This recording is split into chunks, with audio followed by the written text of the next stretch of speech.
Bay 1-2 on the year. The New York Giants 2-1 clash today at Giant Stadium on a glorious, beautiful afternoon for football. And good afternoon, everyone. I'm Dick Stockton. Most people think this is going to be a defensive struggle. Two strong physical teams playing Hank Stram, but the Tampa Bay Buccaneers will unveil a new starting quarterback, Steve DeBerg, who bailed them out of a victory, and they beat Detroit last week. Dick, as you know, Steve DeBerg has been in the league for 7 years.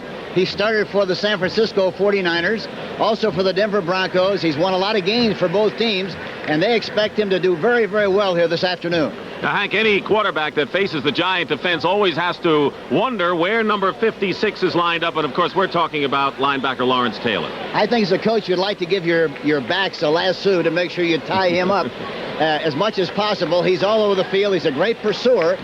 Great blitzer, does everything extremely well. I think one thing that's going to be interesting today, most teams run away from Lawrence Taylor. I think the Tampa Bay Buccaneers are going to run at him more than most teams do. You know, the Tampa Bay Buccaneers and the people down in that area think that they have a linebacker who's equal or better than Lawrence Taylor, and we're talking about Hugh Green. Well, the important thing is that Hugh Green thinks he's as good or even better than Lawrence Taylor. He's here to prove that this afternoon. He's a great linebacker, plus the fact that he has tremendous help on the inside from Leroy Selman. Now, contrary to what I said about the Tampa Bay Buccaneers running at Taylor, I think we'll find that the New York Giants will definitely run away from Hugh Green and Leroy Selman, which will mean they'll be running to the right most of the time.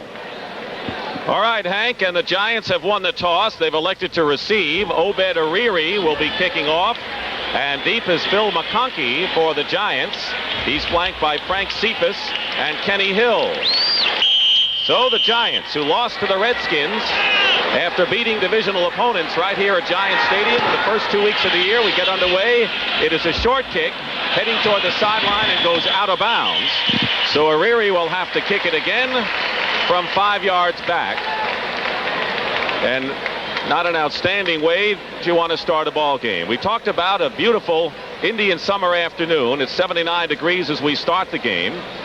Not too much of a wind and clear skies here at Giant Stadium. Obed Ariri, who has played for and was released by several clubs in the National Football League and the USFL, from Nigeria, a soccer player in Nigeria, has been kicking very well for Coach John McKay. For an illegal kickoff out of bounds. So Ariri will kick off again from the 30-yard line. You heard the voice of Bob Frederick, who's our referee this afternoon. And there's McConkey, who moves up a few yards to the 7-yard line. John McKay, who had a cataract operation on his right eye this week in Miami on Wednesday, came back to join the team at practice the next day. Another short kick, and this time it's Hill at the 12-yard line. Hill straight ahead. And he's tackled at the 40-yard line by Michael Morton. A 28-yard return by Kenny Hill. The Giants offensively will line up this way.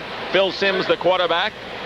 Rob Carpenter and Butch Woolfolk, the running backs. Ernest Gray and Bobby Johnson, the wide receivers. Zeke Moatz, the tight end.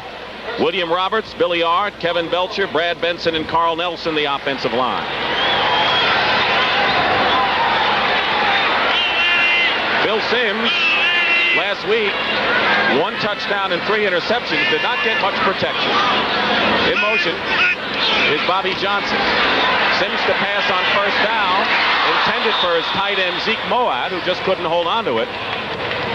For the Tampa Bay Buccaneers defensively, David Logan and Leroy Selman are two of the best at their positions.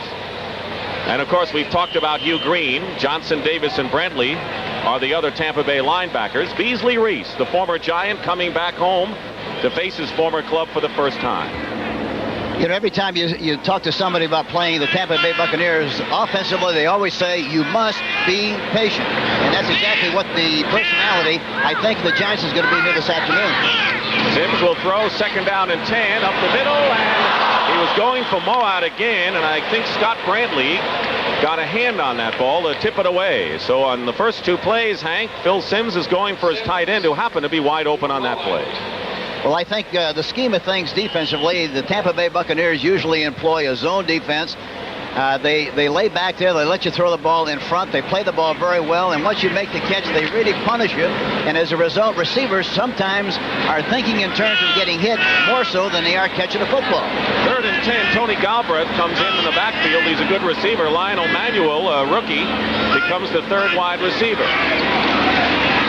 Sims stepping up, and that pass intended for Bobby Johnson was behind him. So the Giants and Phil Sims fizzle in their first series. Bill Roberts, the left tackle of the New York Giants, a rookie, is going to have his hands full this afternoon blocking on Leroy Selman, who is one of the very best in the National Football League. Dave Jennings, who is starting to get back in gear after a tough start. He had a broken rib.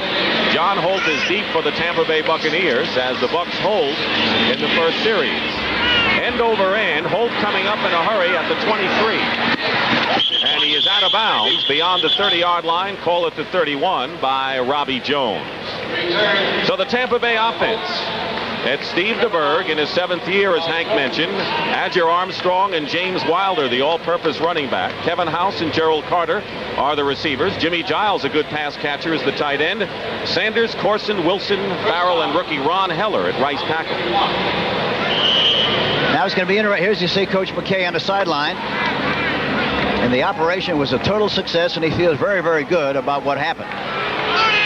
Steve DeBerg, who awakened the attack last week against the Lions. The Bucs were down 14-0. His pass out to Wilder. And the Giants covered that perfectly. Pickup of maybe 2 yards on the play. Lawrence Taylor and Perry Williams, the cornerback, make the stop. The Giants defensively, 3-4 front, basically. Jim Burt, very active nose tackle. The linebackers, a good deep group led by Lawrence Taylor. And a secondary featuring Mark Haynes and Terry Kennard. They think good things of them. 2nd down and 7. Call it 2nd and 8 at the 34. And here's Wilder trying to leap over the defenders, crosses the 35-yard line before D. Hardison makes the tackle. We're going to see a lot of James Wilder as a receiver and a rusher this afternoon, Hank. Well, he's really an all-purpose back and a tremendous runner, much more effective from the tailback position than he was at the fullback. Naturally, he gets a chance to run the ball a lot more because the tailback in the I formation runs the ball about 90% of the time. 3rd and 5. Theo Bell, number 83, is in the game at wide receiver, the 3rd wide receiver. They got to throw to a back or something inside the way this defense looks. And he's going down, and the trip, no penalty. Kevin House was the intended receiver. The Giants were all over him, and Larry Flowers, the nickel back for the Giants in his 4th year, and originally with the Tampa Bay Buccaneers defending. DeBerg usually does not do that. He reads defenses very, very well, gets the ball to the right receiver. That time he threw into double coverage. In the open area, really the vulnerable spot in that defense that time was the middle area, especially between the hash mark. Frank Garcia, who was the NFC's top punter last year, doing pretty well again, averaging nearly 43 yards, will be kicking to Phil McConkey.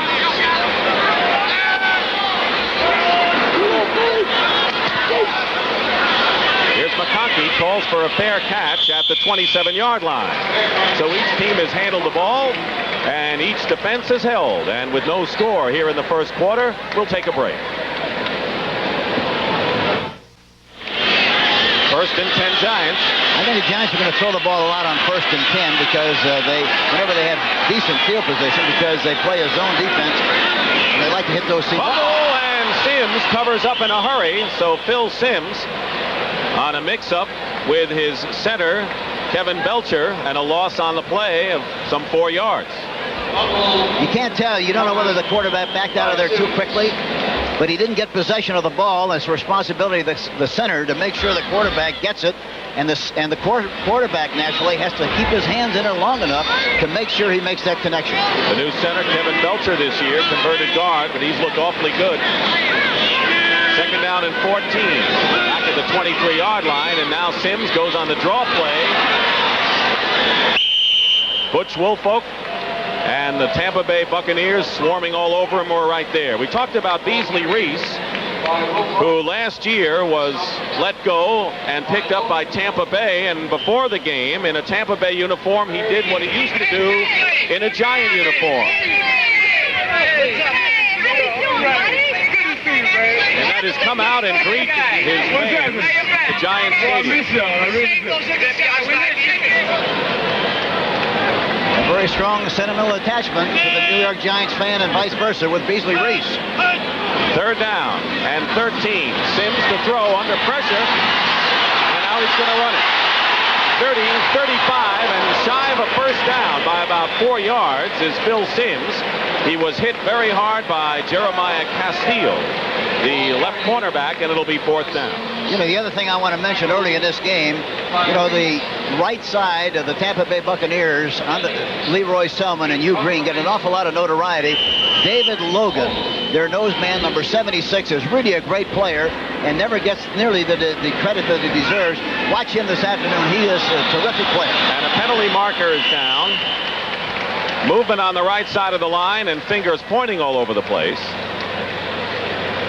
Keep in mind that if it is against Tampa Bay, it could give the Giants a first down. And that apparently is the call as the Giant offensive unit is coming back on the field.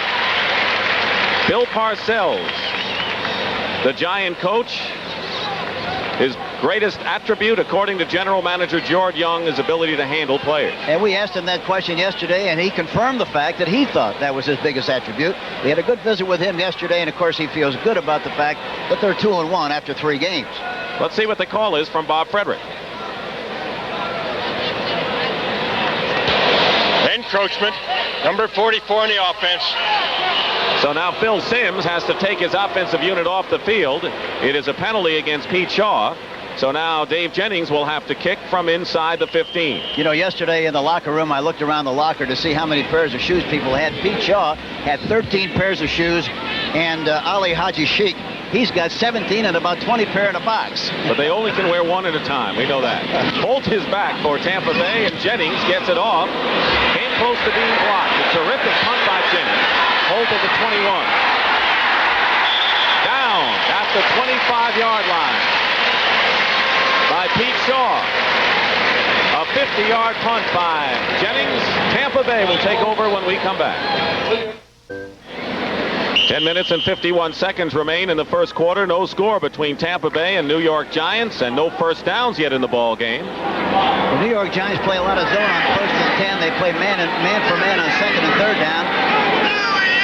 What they play here. Here they are in the zone defense. In motion, Adger Armstrong. Wilder carries first down up the middle, finds a lot of room and gets the first down in the ball game as Wilder gets beyond the 30-yard line. 35, call it the 36.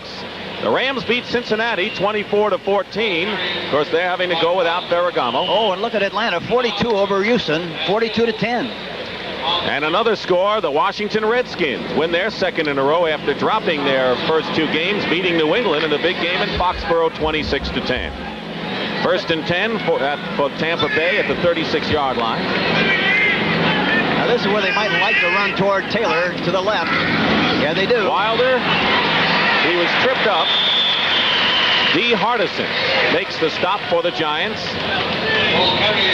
D. Hardison, but Taylor is always around, isn't he, even if he doesn't make the tackle? Well, you know what happens? They use a slot formation with both receivers on the same side, and Taylor goes out a little bit.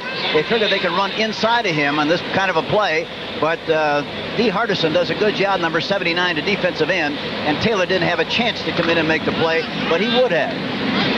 Second down at 8 at the 38-yard line for Steve DeBerg.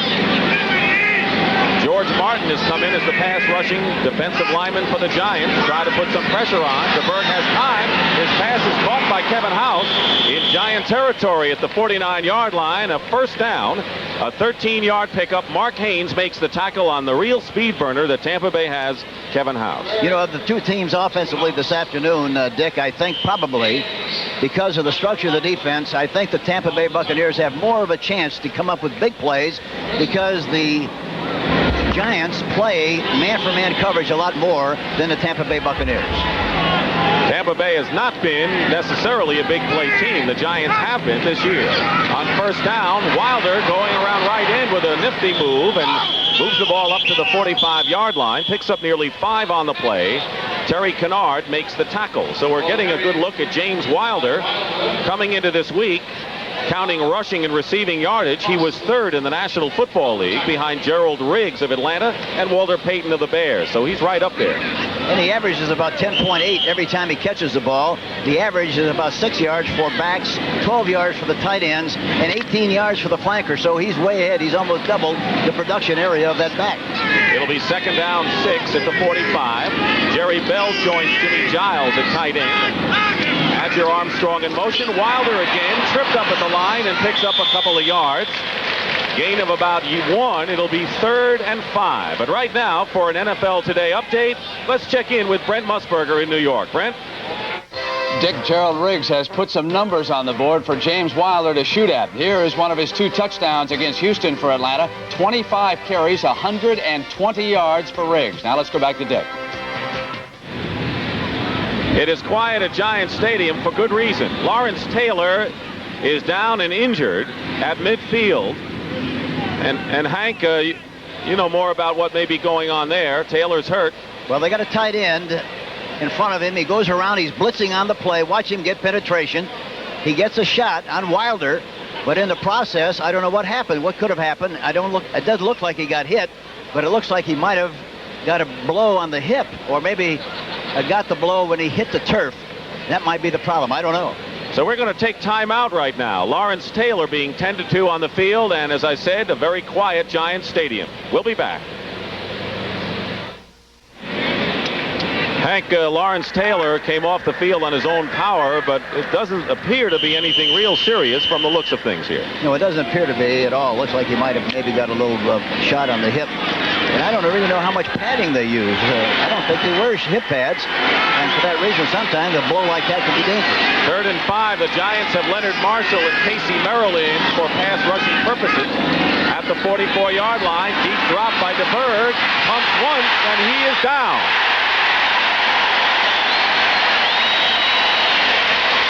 Casey Merrill made the tackle.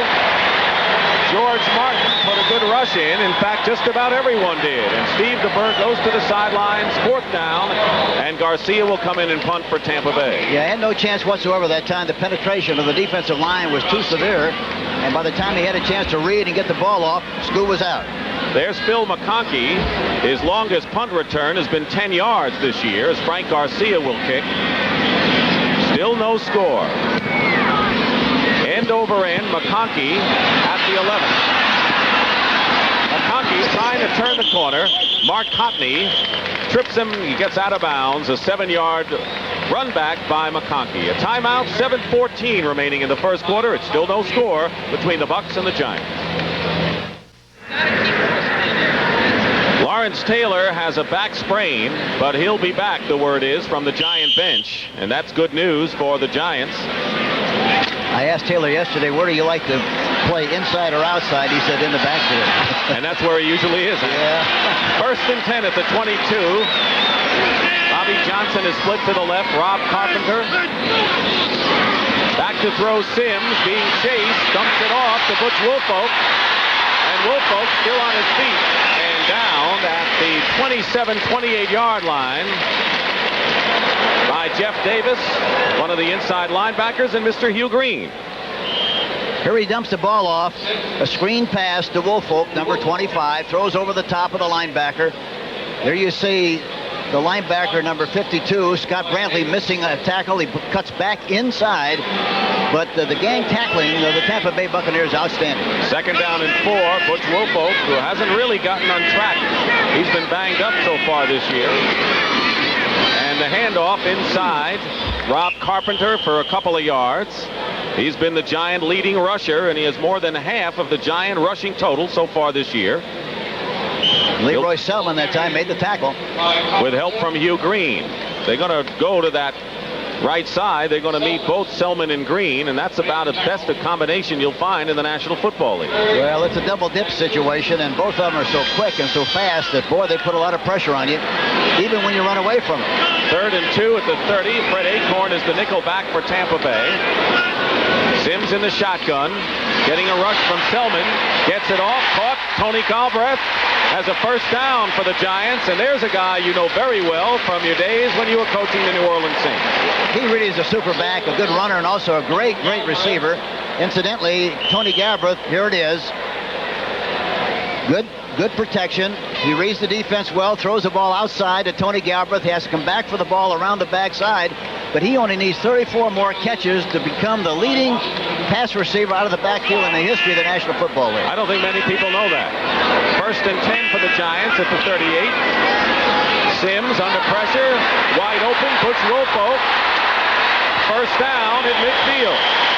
John Holt makes the tackle, a 12-yard pickup, and the Giants are moving the ball. But right now, let's find out what Brent Musburger has in New York. Brent?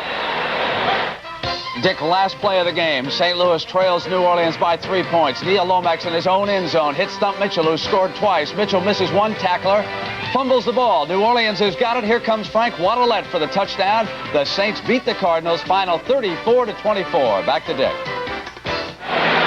So Bum Phillips has to breathe a little easier with that one, Brent. Saints beat the Cardinals. Meanwhile, it's first and 10 at midfield. Butch Wilfolk going around the right side, cut inside, and picks up 3 yards on the play before Leroy Silman makes the tackle on the former University of Michigan star. He only had 2 rushing attempts against the Redskins last week. Very obvious that they are going to run, and it makes an awful lot of sense. The game plan, run right, run away from Leroy Selman and also Hugh Green. Giants have not had much of a running attack so far this season, and they haven't needed it with the passing the way it's been. Second down and 7 at the Tampa Bay 47. We have 4 minutes to go in the first quarter. No score. Sims. Incomplete. He was going for Wilfolk again, and he was covered by a linebacker, Cecil Johnson. So Sims is going to Butch Wilfolk, and he was going to Zeke Moat early in the ball game. Here's a good story, Hanks. Cecil Johnson, who lost his job when Jeff Davis won the inside linebacking spot, and then they kept him due to his experience, and there he is now, moved to the outside. He's always been a fighter. He's the youngest of 11 kids, so he's had to fight all of his life, especially for something to eat. I was going to say at the dinner table. Slightly shaken up as he comes out of there. It'll be third and 7 at the 47 out of the shotgun. Lionel Manuel, the rookie from the University of Pacific. Third wide receiver, Sims, deflected at the line, incomplete. Sims was going for Ernest Gray, and John Holt got his hands on it. Tampa Bay blitzing on the play, and it was Hugh Green. Hugh Green and Chris Washington, 51. Both linebackers were blitzing on the play. There you see Green coming. You see Washington coming, number 51. They get pretty good penetration, and the ball is thrown out in the right flat, incomplete. So Jennings will kick for the Giants. John Holt is back for Tampa Bay. It has been a defensive game all the way. Good high kick. Holt is going to let it bounce. It takes a giant bounce, and it was not covered by the Giants. It went into the end zone for a touchback. Andy Hedden touched it, but he did not down it there, and it's into the end zone, touchback. And once again, it'll be Tampa Bay ball when we come back. Dick Stockton and Hank Stram here at Giant Stadium. Lawrence Taylor back in the lineup for the Giants. He suffered a slight back sprain. Giants are happy he's back in there, and Tampa Bay has first and 10 on their 20-yard line. Kevin House out to the right.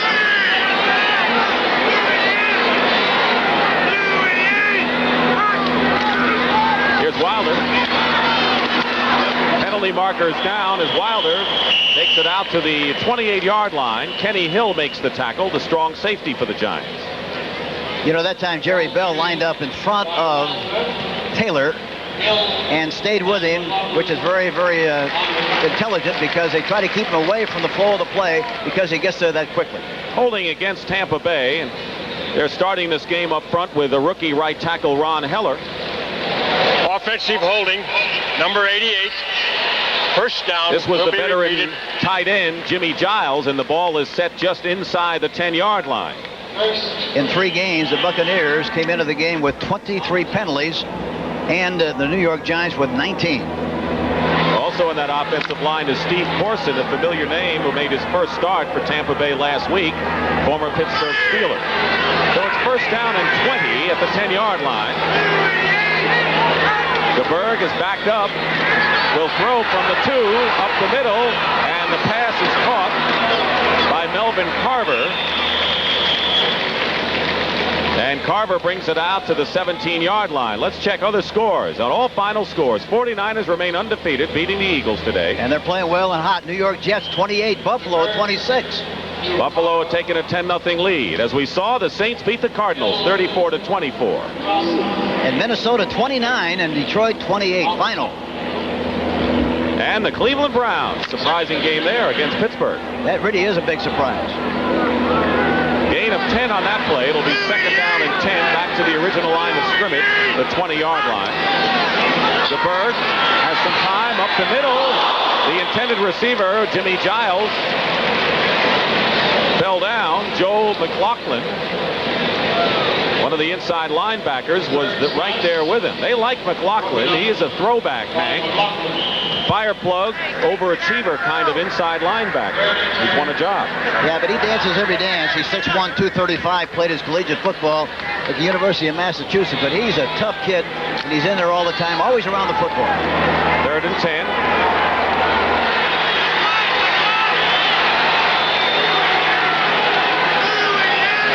Giants in their nickel defense. And jumping Leonard Marshall. The question is, was he drawn off?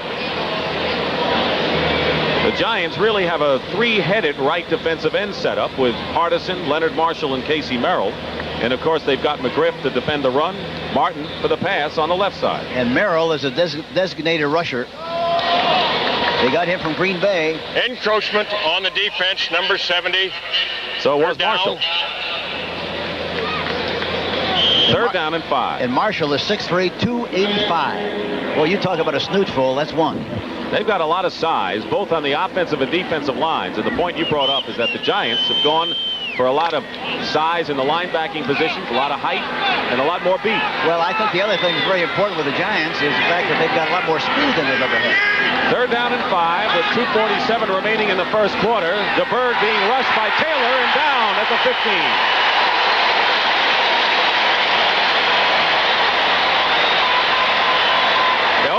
To know where number 56 lines up. Not only that, you have to make sure that you're blocking. That time he's inside of the defensive end. And Noah Jackson, number 65, was supposed to be blocking him. He tries to grab him, but doesn't get a good angle on him, and for that reason misses the block, and he gets the sack on Steve DeBerg.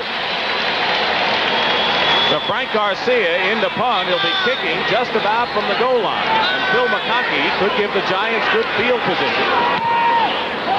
High kick. McConkey backs up to the 30. And he gets to the 41-yard line. A 54-yard punt by Garcia. The tackle by Mark Hockney. And we'll be back at Giant Stadium in a moment. 2 minutes and 18 seconds remaining in the first quarter. It's been a defensive battle so far, no score. The Giants starting out on their own 41-yard line. 1st and 10. Phil Simms, second rated in the NFC this week. Hands off to Rob Carpenter. Bust one. Close to a first down at midfield. Rob Carpenter tackled by Hugh Green and Beasley Reese. But for an NFL Today update, here's Brent. First against Seattle on a pass by Walter Payton, but then Bob Avellini threw a horrible pass in the flat, intercepted by Keith Simpson. Now the Seahawks and the Bears are tied at 7. Let's go back to Dick and Hank. Walter Payton, Franco Harris, looming large over Jim Brown's record in that game. They're measuring for the first down, and the Giants are short by inches, but they are in Tampa Bay territory as Rob Carpenter busting up the middle. One thing that's very important when you play against the Tampa Bay Buccaneers, they pursue, react, and respond so well that you have to run some counters and misdirection plays. That last play was a counter play by Carpenter, and they executed it very well and come up with 11 yards. 2nd down and less than 1, and Phil Simms has a good down and distance situation for him here. Yeah, you're in this situation about 3 times in the game. Wouldn't be surprised to see him pump it up a little bit. Simms is going to do just that. He's gone to the running back, Carpenter, who dropped the ball. He was there, and defending on the play was Keith Browner, the number 2 draft pick and the top draft choice for Tampa Bay out of Southern Cal. There's a great illustration of what I talked about earlier. They let you throw in front of the linebackers and defensive backs, and then they're really going to thump you. That time it looked like Carpenter was concerned about the thump and didn't catch the ball, dropped it, and that was 3rd and short.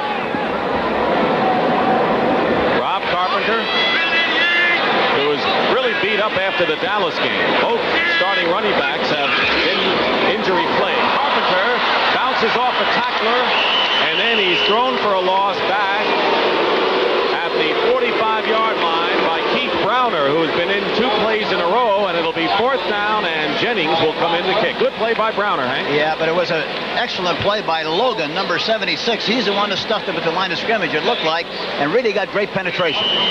That duel between Kevin Belcher, the center, and David Logan, the nose tackle you talked about. So John Holt goes back, single safety, and Jennings will kick again. Good kick by Jennings. Inside the 10, Holt down at the 11-yard line by Frank Cephas. 45-yard punt. Well, there's college football next Saturday on CBS Sports. A key Big Ten showdown between defending conference champion Illinois and 14th ranked Iowa. And Hank will get a look at 2 outstanding quarterbacks, Jack Trudeau of Illinois and Chuck Long of Iowa, 2 guys who can really throw. They come right out of the tunnel throwing the football. They're outstanding. So tune in next Saturday, noon Eastern time, for exciting college football here on CBS Sports. 1:06 remaining in the first quarter, no score. Holt made a mistake catching that ball that time on the 8-yard line on synthetic turf. You ought to let it go on inside the 10, and you get it back in a 20. Logan shaken up at the sideline, I think. 1st and 10, Adger Armstrong in motion. Wilder gets the call, and he is hit hard short of the 15-yard line, a gain of less than 3, and it was D. Hardison once again who was right there to bring down Mr. Wilder. This Steve DeBerg, in 1979, he set a National Football League record, Hank, at San Francisco for attempts, completion, and yards. A lot of people may not know that because Dan Fouts quickly broke that mark. I tell you, anytime that you play for a Bill Walsh coach team, you're going to be able to throw the ball very, very well and also very intelligently. 2nd down, 7 at the 15. 32 seconds and running remaining in the first quarter. DeBerg to throw. He's got House. Has a 1st down, out of bounds, short of the 30-yard line. Perry Williams covering, a pickup of 14 yards. So DeBerg has had good success on 2 passes so far to Kevin House. You know, talking to DeBerg yesterday, he indicated that he felt very comfortable with his system. He said all the other systems were much more complicated than this one, and the simplicity of it is very easy to learn and very easy to execute, and for that reason he feels very comfortable and feels good about being the quarterback here this afternoon as a starter. As you mentioned, of course, he's been around the league. This is his 48th NFL start. First, of course, for Tampa Bay. 1st and 10 at the 29. The pitch to Wilder. Wilder was hit by Kenny Hill, who held his ground well. The former Los Angeles Raider made the play on Wilder, and the final seconds being ticked off. And that will be the last play of the first quarter. Wilder is the only Tampa Bay player to run the ball from scrimmage so far this afternoon. And he gained all of the yards on the ground last week against Detroit. That's the end of the first quarter here at Giants Stadium. No score between the Tampa Bay Buccaneers and the New York Giants. Dick Stockton and Hank Stram as we start the second quarter at Giants Stadium. No score. It's 2nd and 7 for Tampa Bay on their 32-yard line. Steve DeBerg fires, and a terrific catch by Kevin House at the 35-yard line, although he only picked up some 3 yards on the play. Perry Williams made the tackle. Harry Carson blitzing on the play, number 53, and Steve Corson, number 72, the left guard, is in there now for Noah Jackson. And Corson, who they got from the Pittsburgh Steelers, 6'1", about 275. And you talk about a guy that's developed, strong. He is exactly that. He had an operation early in the season. He's ready to play, and they think he's going to be terrific. They traded him, Hank, for Ray Snell, a former #1 draft pick. 3rd down and 4 at the 35. The Giants have their nickel defense in there.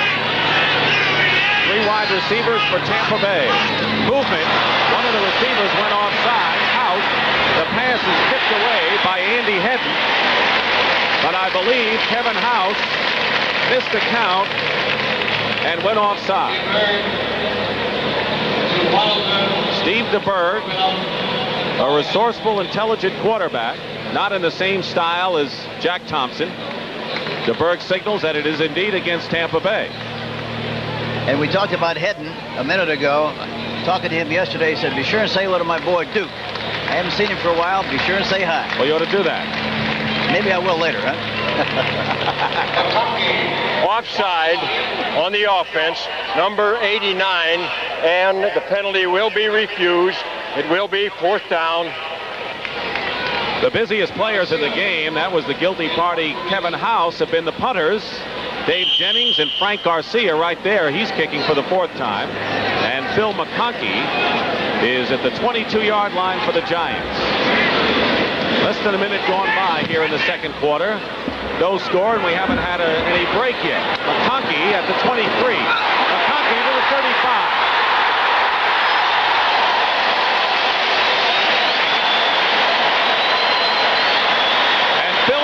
With a 32-yard run back of a punt could give the Giants the break. The question is, will they take advantage of it? Scott Brantley makes the tackle. When we come back, it'll be Giant ball in Tampa Bay territory. Giants 1st and 10 at the 45-yard line. The deepest penetration for either club so far, following Phil McConkey's 32-yard punt return. And here is Butch Wilcox. Rob Carpenter inside the 40-yard line. Picks up 8 yards on the play. Good running, looking for the opening. Beasley Reese and Jeff Davis make the tackle. Well, Cecil Johnson is a back injury. He will not return, and in his place is Keith Browner, Hank. Yeah, and I talked to Browner, and I asked about his athletic ability. He's 6'5", weighs about 240, and I said, how did you get your athletic ability? He said, my mother. She was a softball player when I was growing up. He's got 2 brothers in the NFL, and he says his mother gave him the athletic ability. Here is Carpenter again, and hit hard by David Logan, one of the better nose tackles. So with Ross Browner of Cincinnati and Joey in Minnesota, great family there. There you see what the Giants have done the last 4 times they've had the ball.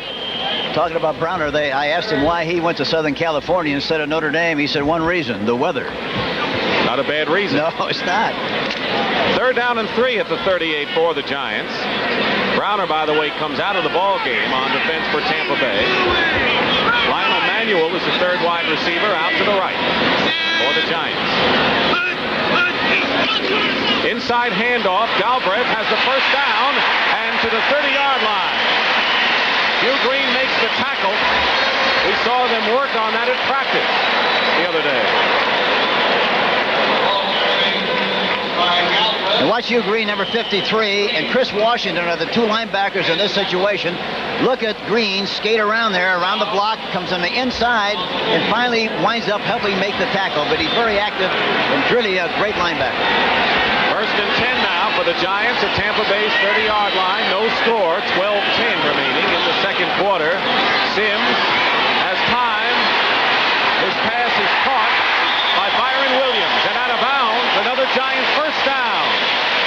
At the 17-yard line, Byron Williams, a 13-yard gain. Very simple down-and-out pattern on Castile. They're playing a zone, but in spite of that, they play the back there pretty deep and pretty soft. They just throw an out pattern in front of Castile. He finally knocks him out of bounds, but not until after he makes the necessary yardage for the 1st down. At the 17-yard line, the Giants moving the ball. Sparked by the punt return by McConkey. Sims out of the pocket, going into the end zone to Gray, and he overthrows Ernest Gray, and wisely so. Jeremiah Castile was right with him all the way. That's what experience does. He understood immediately that he could not throw the ball in there, threw the ball right over the top, incomplete. Watch Green covering Moat, the tight end, man for man. Look, he gives him a shot inside the 5-yard area, stays on top of him all the way. Good camera work. Great coverage by number 53, Hugh Green. And Castile on Ernest Gray. So Tampa Bay's defense, they tighten it up. 2nd down and 10 now at the 17.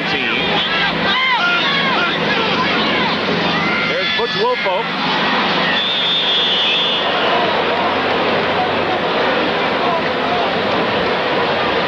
It'll be third down now, and David Logan, once again, he was a 12th round draft choice out of the University of Pittsburgh. And he and Selman have teamed up a lot on fumbles and touchdowns on plays like that. He's a very alert player, very conscientious about the responsibility that he has. He's 6'2", 250, and was drafted number 2 in 1971. But he's a good one, and as I mentioned earlier, he doesn't get the credit he deserves. Third down and 9 at the 16-yard line. In motion is Bobby Johnson. The Giants' leading receiver, Sims, batted down by Leroy Selman.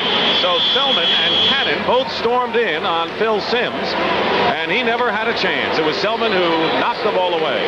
I mentioned early in the game, Roberts, the young rookie offensive tackle of the Giants, number 66, 6'5", 275. Boy, that's a tough responsibility, blocking against an all-pro player like Leroy Selman. As a rookie, he's going to learn a lot here this afternoon. He didn't block him that last time, which is very obvious. So Ali Haji Sheikh, whose first 2 field goal attempts last week were misses, will try from 34 yards. He wears a turf shoe on his left foot and a soccer shoe on his right foot. Holding his Rutledge, the kick is up, it's good. So Haji Sheikh gets on the board, and so do the Giants. 34-yard field goal by Ali Haji Sheikh. The Giants break out ahead 3-0 with 11:05 to go in the first half. Like you were talking about Ali Haji Sheikh. Yeah, he's got 17 pairs of shoes, and they're mix and match. The left foot is a turf shoe, the right shoe is a soccer shoe, and he files off the cleats on the right foot of the soccer shoe so that he doesn't have any traction and doesn't have any drag, and he feels it's a lot better to kick the ball that way because he doesn't hit the turf before he hits the ball, which is a very, very good point. So he'll kick off after giving the Giants a 3-0 lead.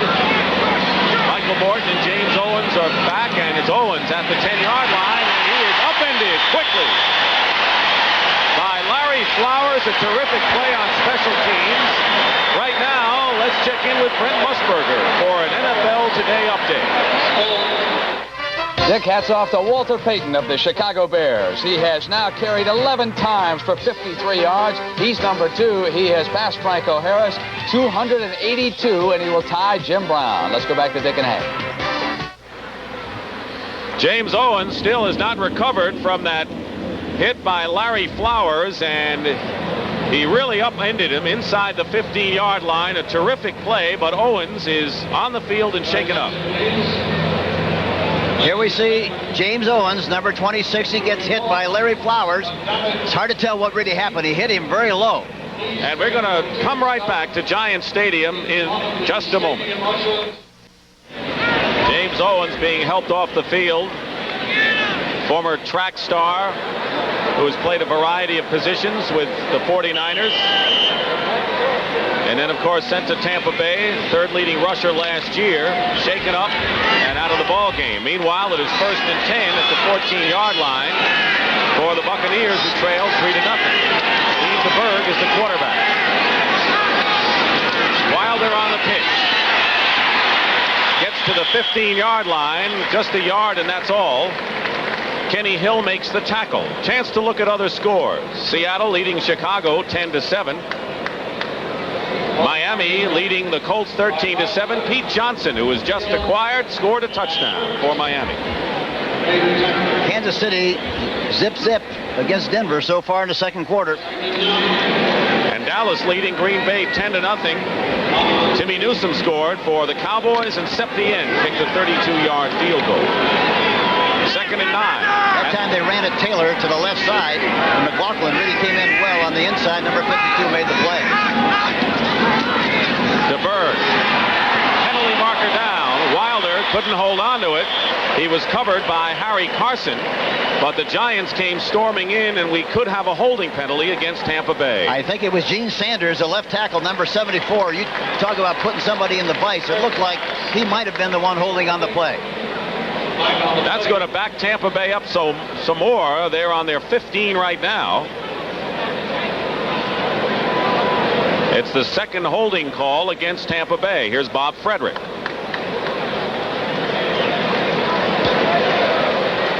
Holding, offense, number 74, repeated second down. It is Gene Sanders, who's the biggest player on the Tampa Bay roster at 285 pounds, so it'll be second down, but now second and 17, back at the 8-yard line. John McKay on the Tampa Bay sideline. John's calling the plays, and they were talking about how well he called them last week against Detroit. Including the winner, touchdown pass to Giles. DeBerg under pressure in the end zone, out to Wilder. Wilder looking for running room. And brings it out to the 23-yard line. Now they bring it out to the 24, a 15-yard pickup. Lawrence Taylor makes the tackle on Wilder, but a good gain. And it'll be close to a first down. People wonder about that kind of a play and why you'd let it happen, but they play a lot of zone on first down in this situation. As a result, linebackers are soft, defensive backs are soft, so you have plenty of time to run the ball, plenty of room out in front. It was an excellent call on the part of the Tampa Bay Buccaneers. Hank Wilder made quite a move on Andy Head and really faked him out of his shoes. He did. First and 10 now for Tampa Bay at the 25. They got out of trouble there.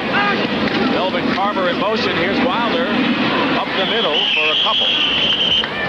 D. Hardison, the tackle for the Giants, who lead it 3-0. We have 9 minutes, 10 seconds to go in the first half. Bill Parcells, who was on the staff when George Young named him head coach last season and struggled through a 3-12-1 year. He has a very good grasp of what's going on. He's an outstanding defensive specialist, but is much more involved offensively too. And we had a good visit with him yesterday, and he said that if they can eliminate the turnovers, why he felt that they could do a good job and win. And of course, John McKay said the same thing. What else is new? Yeah, that sounds familiar, doesn't it? Adger Armstrong goes in motion. Wilder hit once, and Wilder may have a first down for Tampa Bay at the 35-yard line. Jim Burt and Terry Kennard combined to make the stop, but Wilder is showing some good moves inside and outside in this game. I mentioned running at Taylor more than other teams do. Here's Taylor, number 56. Watch Armstrong get good contact, hits him low. You don't see that happen very often. He knocks him right off his feet. Wilder spins inside and stretches about a 3-yard gain into a bigger gain and very close to a first down. They're measuring, and the Bucs have it. First down for Tampa Bay. Wilder has carried 10 times for 37 yards. And Adger Armstrong is 6 foot 225, and credit him with a very outstanding block on Lawrence Taylor, number 56. And that's why he's in there. Former Houston Oiler, played 3 years with them, originally with the Cowboys. You don't see Taylor in a prone position very often. First and 10 for Tampa Bay on their 34-yard line. They've come from way deep in their own territory. Now here's the zone. They like to play a zone on first and 10, and then they go to man for man. Here's Taylor blitzing. In motion is Carter, and they're going to Gerald Carter, who takes a lick from Perry Williams, and Carter is still feeling it. Perry Williams is getting better each week as the starting right cornerback for the Giants. Laid out quite a hit on Gerald Carter on that play. Boy, you talk about a thump. You talk about a thump. This is a great illustration of it. Look, watch here now. Looks like he has to catch it. Look at that shot. Shoulder pads, hat, and the ball flies one way and Carter the other. But a great hit by Perry Williams, number 23. And once again, an injured Tampa Bay player slow getting up as Gerald Carter will take a timeout. 7:54 remain in the second quarter.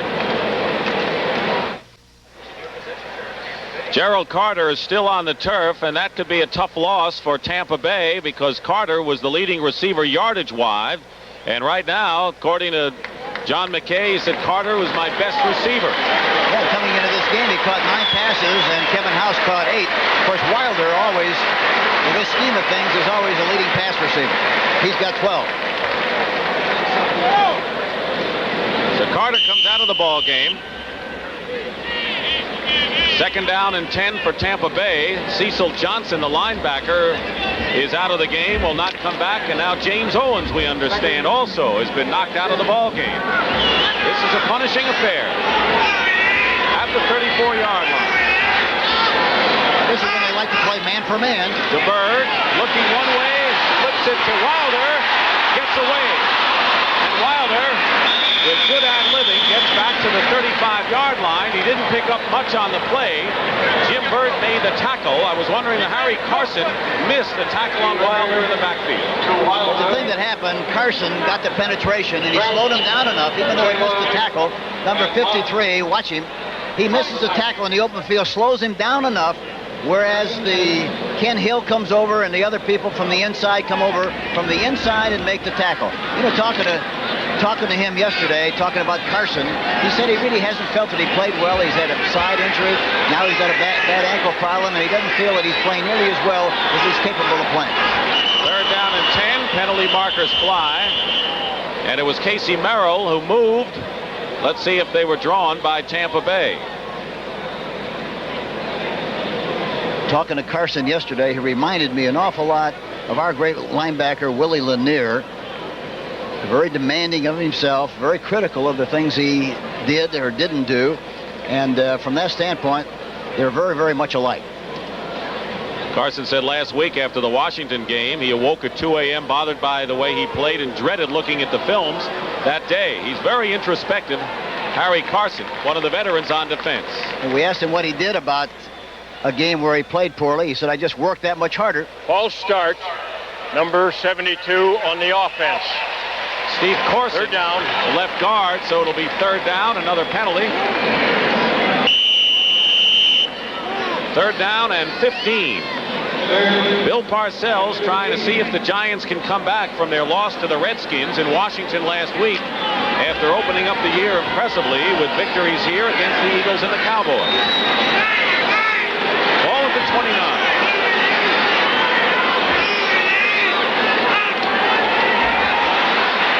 Going after the bird. Fumble. And the Giants recover.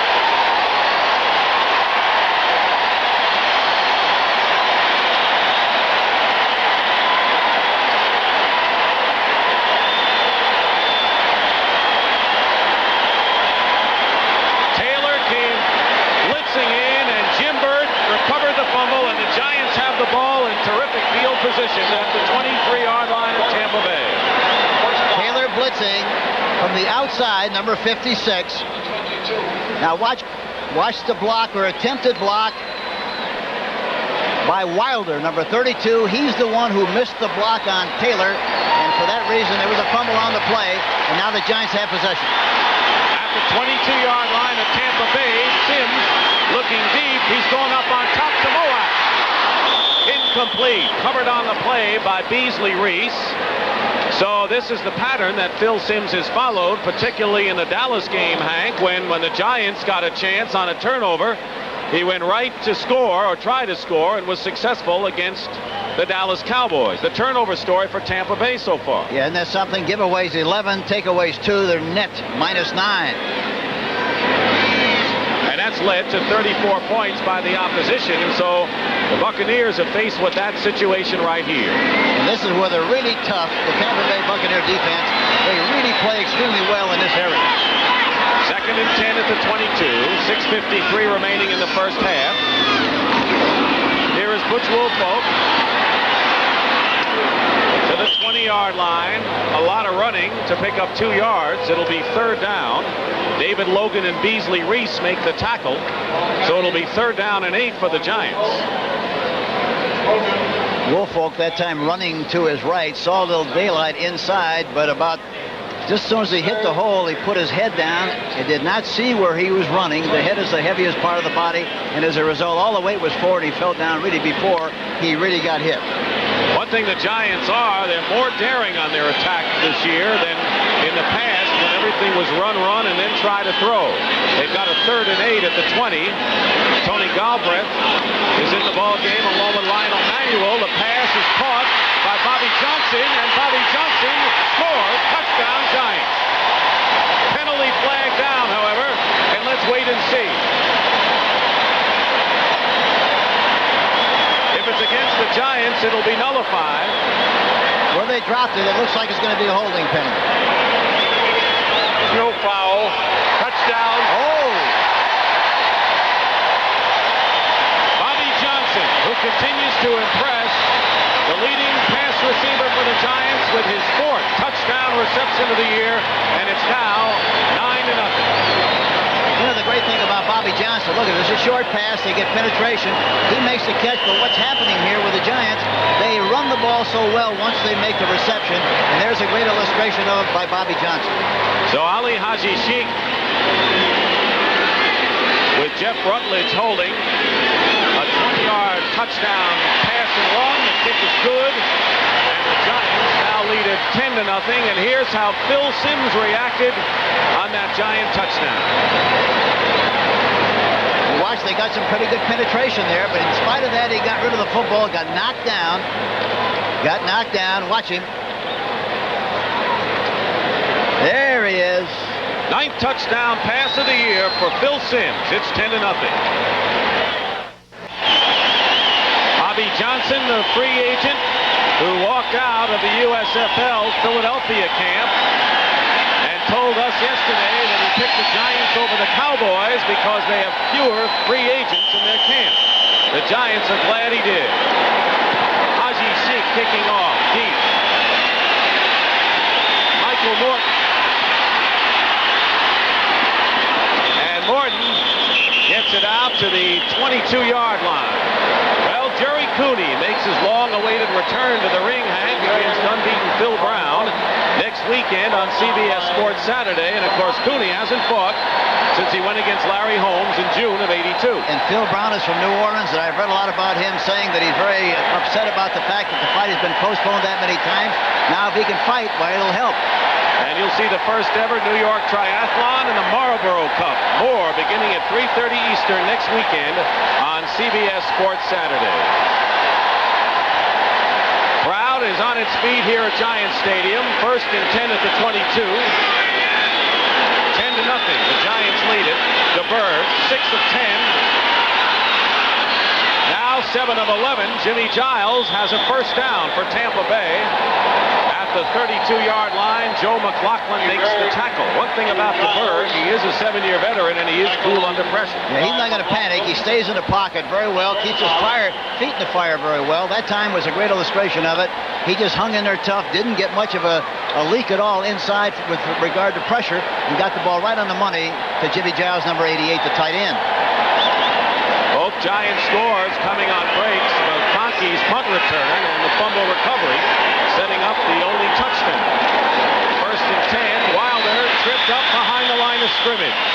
And it was Byron Hunt, who had an interception against the Redskins last week, was slowed by a foot injury earlier in the year, and Andy Hedden won the job, but Byron Hunt is still in there a good deal of the time. Clock running, under 5 minutes to go in the half. Byron Hunt, 6'5", 230. Andy Hedden, 6'5", 230. That's the kind of size you like, because it's tough to throw over the top of those outside linebackers. And they're two outstanding young ones in the persons just mentioned, Byron Hunt and also Andy Hedden. Keep in mind that Steve DeBerg brought the Buccaneers back from 14-0 against Detroit last week. He's got 2nd and 10 on the 32-yard line here. Penalty markers down. The pass in between the tight end Jerry Bell and the wide receiver Kevin House, incomplete. But we have a holding penalty against Tampa Bay. I think it's on Wilder that time. He tried to block Taylor. He missed him the last time. He tried to grab him, I think, and that's why they call the penalty. Let's see what they call. Taylor is helping Frederick, so he's doing everything this afternoon.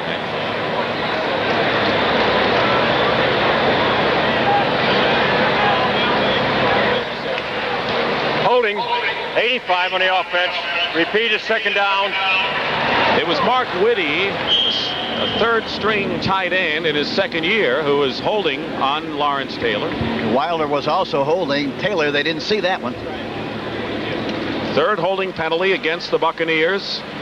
Adger Armstrong coming into the game with the play, and going out is Mark Whitty. It'll be 2nd down and 20. Tampa has not had very good field position throughout the game so far. Minus 31, minus 25, 20, 12, 13, 22. Not very good. They're on the 22 here. Pressure. DeBerg gets away. His pass incomplete, going for Gerald Carter. Covered downfield by Mark Haynes. But Steve DeBerg had to run for his life on that one.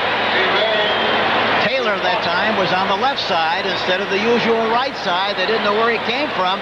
Watch Taylor coming from the outside. Usually he's on the right. Now he's on the left. Look, he goes over on the left side. There you see him. And he blitzes. He gets penetration. He gets a piece of DeBerg. Slows him down enough, gets back up and pursues him. But the ball is thrown poorly and falls incomplete.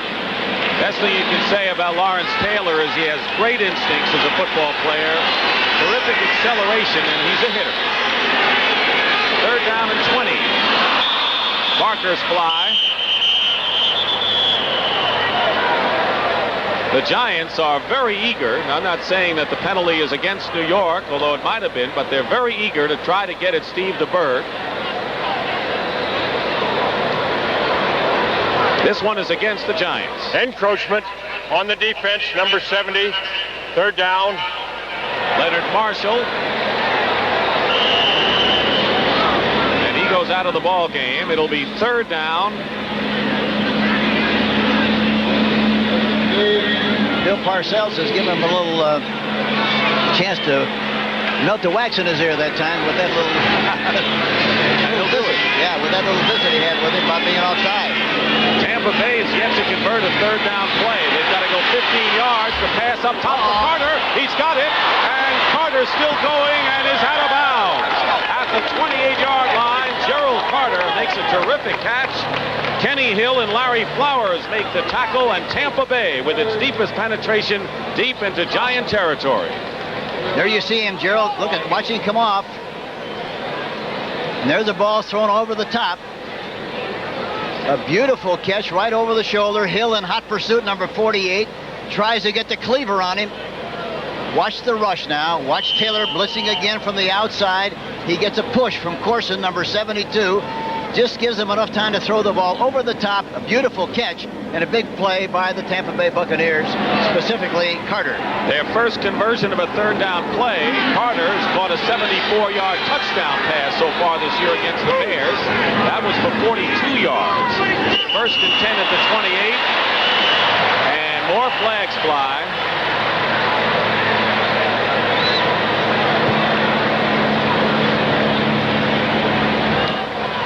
False start, number 74 on the offense. Gene Sanders, the left tackle. So Tampa Bay with a 1st and 10 at the 28, now faced with a 1st and 15 to the dismay of John McKay. Yeah, the old coach is very upset about those penalties. He hates to make mistakes just like any other coach, and that usually makes a difference whether you succeed or whether you fail at moving the football or winning games. Corson is playing left guard, number 72. You ought to see the arms on that guy. It looks like a couple of thighs hanging out of his shirt. 1st down, 15. Jerry Bell goes in motion to the top. The ball at the 33. DeBerg finds Bell, who has it. And the ball was blown dead at the 24-yard line. So the pass is completed. Kenny Hill makes the stop on Jerry Bell, who is coming on as a good pass receiver as a 2nd tight end. Jerry Bell goes in motion to the right side. He's outside. He's got all the room in the world. Look at him. He anchors. But he waits for the ball. That time he should have come back for the ball to make the catch, and then he could have caught it and gone upfield a little bit to the inside. He waited too long, waited for the ball to come to him instead of going after the football. 3rd-year tight end, when Jimmy Giles was injured last year, got a lot of chance to play. There you're looking at James Owens. He's going off on a stretcher. Meanwhile, 2nd down and 7 at the 25. Bell goes in motion to the left. Guess who? Lawrence Taylor.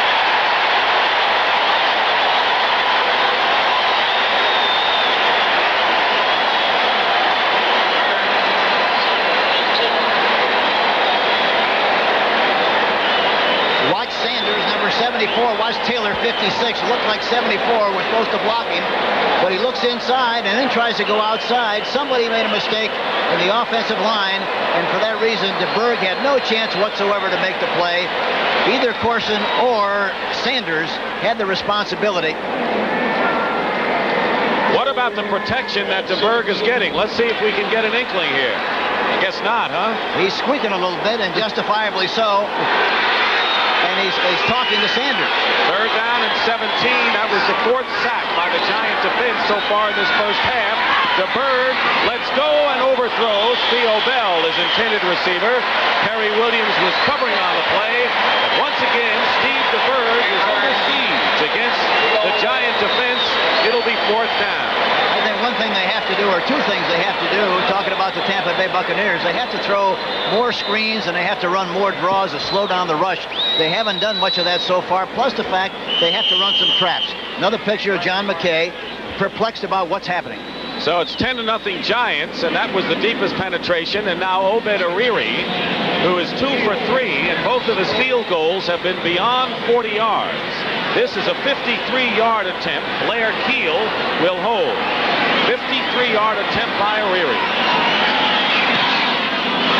It's short, off to the left, no good, and the Giants hold. Thanks to Lawrence Taylor and company.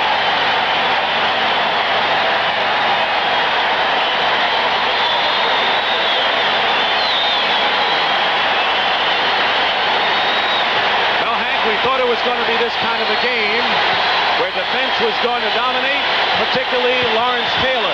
And the crowd likes the Giant effort. They lead 10-0 with 2:39 to go in the first half. Taylor called Beasley Reese and said, "This is my house. My house. This stadium is my house." And he's not a very good host today. No, he isn't. Rob Carpenter on first down. Brings it out to the 38-yard line. Keith Browner makes the tackle on Carpenter. You know, the other funny remark is Lawrence Taylor said to Beasley Reese, "You know, I had to be Hugh Green all week long. I wore his number, so I had to tone down quite a bit to play his position." You know, Hugh Green would like to show a little bit of what Lawrence Taylor has shown, but it helps to have field position and the lead in the game. And it helps to have people try to not block it to where they're supposed to and keep linebackers open. That's what's happened to Taylor. We're having our 2-minute warning right now, and Phil Simms goes to the sideline. When we come back, the Giants will have 2nd down and 7 at the 38-yard line, leading the Tampa Bay Buccaneers 10-0. Phil Simms told us at practice Friday that no one has really tested Tampa Bay through the air. They play teams like the Bears and the Saints and the Lions who don't throw as much as they like to run. And so far, Simms is 5 for 14, 60 yards, 1 touchdown. He really hasn't tested it through the air. 2nd down and 7. Dumps it off to Carpenter. Not a good throw, and it'll be 3rd down. The Tampa Bay Buccaneers had the Giant pass receivers covered well downfield. Coming up at halftime, we'll have the scores and highlights with Brendan Erb. Jim Brown will be live in the studio and a report on next week's fight on CBS Sports Saturday. Cooney, Muhammad Ali, and how Ali is doing. He was in a New York hospital this week. 3rd and 7.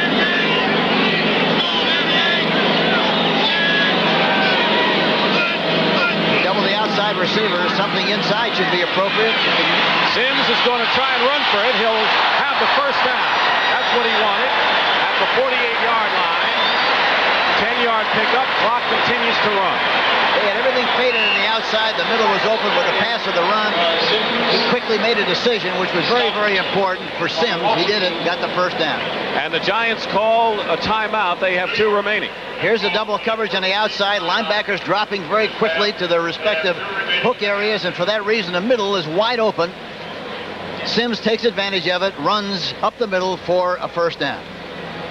That's the great thing about having a quarterback who has escapability skill, a guy who can move by design and move when he has to. He has a good feel for pressure, and there was a great illustration of it on the last play. You know, last week, despite the 3 interceptions, he was sacked 5 times, and when you don't get that good protection and your receivers drop a lot of balls as they did, you can look like a quarterback having a tough time. But I think overall they graded Phil Simms as not having a bad game last week despite the loss to Washington. You know, the impressive thing talking to Phil Simms, as we talked to him yesterday, He's very calm, very collected. He understands what he has to do. He feels great about the opportunity to be the quarterback again for the New York Giants. And he just feels if they execute and play like they're capable with the great defense they have, they've got a great chance to succeed. And, of course, on the other side of the football, we get the same opinion from John McKay, who feels good about his team. There's Steve DeBerg hoping he gets some protection in the second half. Second quarter, Seattle leading Chicago by 3, and Miami still ahead of Indianapolis Colts. It's 1st and 10 for the Giants at their own 48-yard line. 1:40 remaining in the first half. Giants lead 10-0. Galbraith coming out of the backfield. The pass caught by Galbraith. Still going and close to a first down. He picks up about 9 yards on the play. Clock continues to run, and the Giants line up without a huddle. I asked Tony how many balls he thought he could catch here today. He says probably 13. I said, that's not very realistic. Maybe you'll catch 7. And Bill Parcells said the same thing. I say he's going to catch 7. Sims back, 2nd down and 1, and he is down. John Cannon came storming in from left defensive end to put a blunt on the Giant attack right there. The first sack of the ball game for Tampa Bay. The clock continues to run, as you see. And now the Giants call another timeout. Their second. They have 1 left. The Giants have 2 fine young offensive tackles, 6'5", 275 in Roberts, and 6'6", 285 in Carl Nelson. A good foundation to build from. Denver leading Kansas City in the second quarter. Dallas 10, Green Bay nothing. What's with Green Bay, Hank? They just evidently are still not having much success defensively. They can't stop people. Here's some final scores, and you'll see more scores and highlights with Brennan Irv coming up at halftime. So get a look at some of the games that were played earlier today in the National Football League. It'll be 3rd down and 10 at the 48-yard line for the Giants.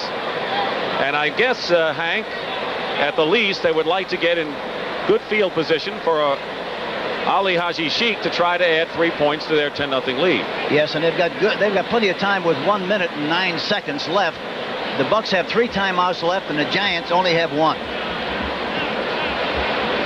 John McKay this week put the team in charge of Wayne Fonts, the assistant head coach and defensive coordinator, who has a brother on the Giant coaching staff. Yeah, isn't that funny? I talked to Fonts many times during preseason. He said his name is Fonts. I talked to his brother here in New York who works with the defensive back, whose name is Lynn, and he said his name is Lynn Fontes. So I think maybe after 5 o'clock you change it. 1:09 to go. Fonts, Fontes, doesn't matter. 2 good coaches on the respective staffs here. 3rd down and 10. Tampa Bay trying to put pressure on Sims. Gets it to Galbraith, who's hit immediately at the Buccaneer 48-yard line by Hugh Green, who's trying to get into the act. It isn't just Lawrence Taylor's day, he says. Clock continues to run, under a minute to go. 4th and 6. Sims looking to the sideline. And they're going to go for it. And now a timeout is called by Tampa Bay, and it says before you do that, we're going to call a timeout, force you to kick, and have one last-ditch chance at the final seconds of this first half. Next week, the NFL Today with Mike Ditka. Now, he was wired for sound in today's game between the Bears and the Seattle Seahawks. And, of course, Hank Stram, you know what that's about. They wired you when you won that Super Bowl against Minnesota. Well, the funny thing about that is they put it on about 2 hours before the game, and by the time the game starts, you never know it's on. Fire and Ice is the story of Mike Ditka. That's the first game, and the second game, you will see one of these 3 games. Check your local listings. The Giants will travel to the West Coast to face the LA Rams. And in the second quarter, Seattle leading Chicago 10-7. The Dallas Cowboys still leading Green Bay 10-0. If Seattle were to lose the game, Dallas and Chicago could both be 3-1. Jennings, punt, fair catch called for by Holt. Giants trying to down it, and they can't. It goes into the end zone for a touchback with 32 seconds remaining in the first half. That was a good move on Holt's part, because on synthetic turf, on about the 10-yard line, that ball is going to take a forward roll usually and go into the end zone. The last time he tried to catch it on the 8 and got in trouble. Jim Brown is going to be live in the studio with Brent and Irv. Scores and highlights at the NFL Today. A report on Jerry Cooney's return to the ring next week and Muhammad Ali's health. All trying to chase Jim Brown, particularly Franco Harris and Gale Sayers, or I should say, Walter Payton. Sayers wasn't too bad in his own right. Well, the same city, same team. Same position. First and 10 at the 20. DeBerg flips it out to Wilder. Wilder with a blocker, trying to go out of bounds, and he can't do it. He's tackled at the 33-yard line by Terry Kennard. Clock is running, and now Tampa Bay calls its second timeout. They have one left. After that kind of a game with 3 timeouts left, you must call timeout, which they did. They got 19 seconds. They could have called it just a little sooner. Question that people who watch games always say is that you know you're going to call a timeout if you don't get out of bounds. Why do they have those extra 3, 4, 5 seconds tick off? Well, I think, we used to tell our quarterbacks to make sure before the play to tell the referee, listen, I'm going to call timeout after this play if we complete the pass. That way he expects it, and he's right there when you're ready to call the timeout. If you don't do that, I think you can get yourself in trouble and lose some valuable time.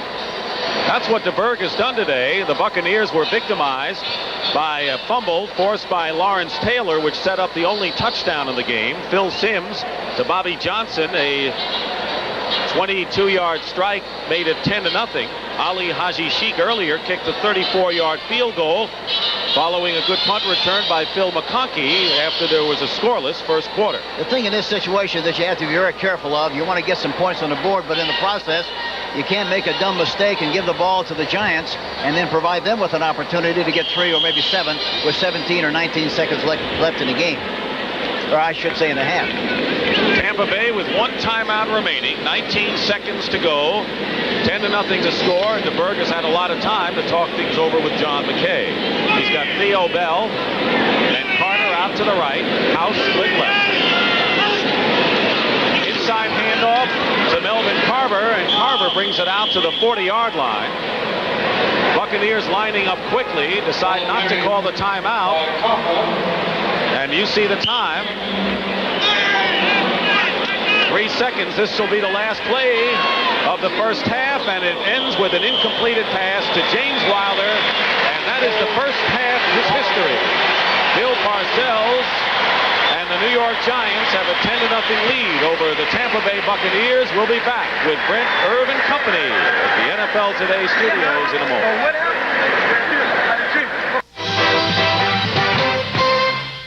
Welcome back to our studios, Irv. Jim Brown is ready to go again. He scouted all the defenses today, and he's picked the ones that he thinks he can gain some yards against. San Francisco and Philadelphia, Jim, and of course Wendell Tyler rushed for better than 100 yards today, but it was the passing of Matt Cavanaugh. Has the game changed completely now? Can you control the clock with a passing game? Well, actually, I think you control it with the passing game, as San Francisco does a lot, but also more so with the running game, as Washington does. All right, well, let's take a look now at how Cavanaugh did in replacing the injured Joe Montana. He threw 3 touchdown passes. Irv, this was the best one. Well, it's really a beautiful play. Dwight Clark came in this game averaging 17 yards a catch. He's a big target, 6'3", has great hands and great concentration. There he goes in for the score. San Francisco thus pushes its record to 4-0. They remain unbeaten. The New York Jets, they are now 3-1 on the season, behind quarterback Pat Ryan, who today was 17 of 26 for 248 yards. He threw 3 to Wesley Walker, and this was a pretty one. 44 yards for a touchdown. Walker had a big day, 7 catches for 128 yards. Oh, the Rams and Cincinnati. You probably heard earlier today Jim Brown said Eric Dickerson's his favorite running back right now, thinks he's the best. But I'll tell you, Jim, this had to be the catch of the day, Ron Brown. No doubt about it, Brent. Ron is a happening. He is a track man who can really play football. You're going to see a lot of him. Irv, you said there was a problem with Brown that the scouts were worried about. Yeah, one of the scouts told me that, he has great speed and he has the hands, but the only question they had about him was his eyes. They didn't know if he could see the long ball. You saw that long one today, right? Rams are now 2-2. What's gone wrong with the Bengals? They got a lot of talent, and they're 0-4 with that team. New Orleans hangs on. This is a big win for Bum Phillips. He'd have been under some fire down there in that city if they'd have lost that. But they showed a little true grit today behind Richard Todd and won at 34-24. Atlanta easily over Houston. They scored the first 3 times they touched the ball today. Steve Bartkowski marched them up and down the field. Now Minnesota, Detroit, and it was a big afternoon. Great fake here by Billy Sims. Gary Danielson comes up throwing, throws the touchdown to Leonard Thompson. And then what about this flea flicker, Irv? Well, this is really an exciting play. The ball's handed off to Sims. He flips it back to the quarterback. Now, the defense absolutely went for the fake. Everybody sucked up. There he goes. Touchdown pass to Leonard Thompson. And the defensive back was supposed to cover. Finally got his hands on it. Special teams touchdown here. Jim, when you were a rookie, when you first came out of Syracuse to the Browns, did you ever play on any special teams?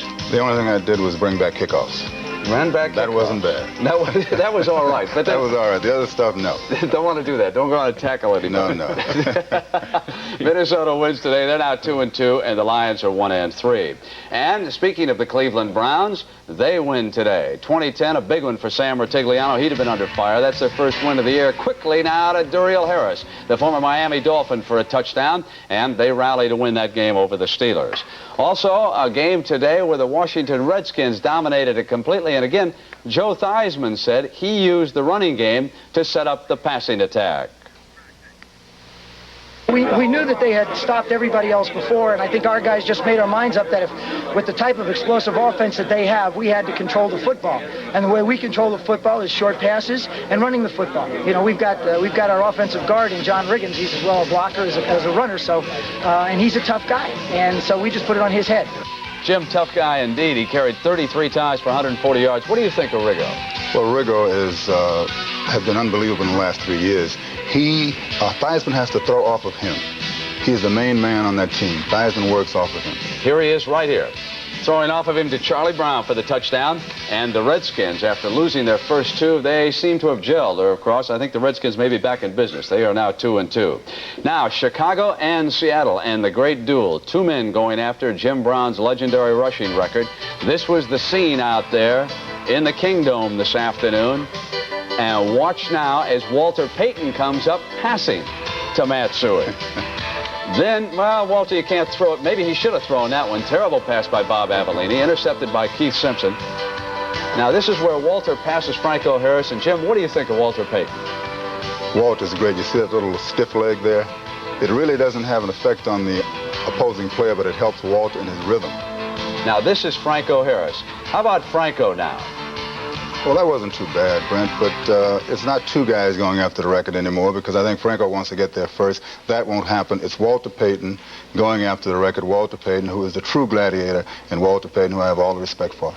You have so much more respect. Why? For Payton than for Franco? Well, as you watch these 2 guys play, it becomes very obvious. One guy is a contributor to his team. The Bears are doing good this year. They have a great chance of getting to the playoffs.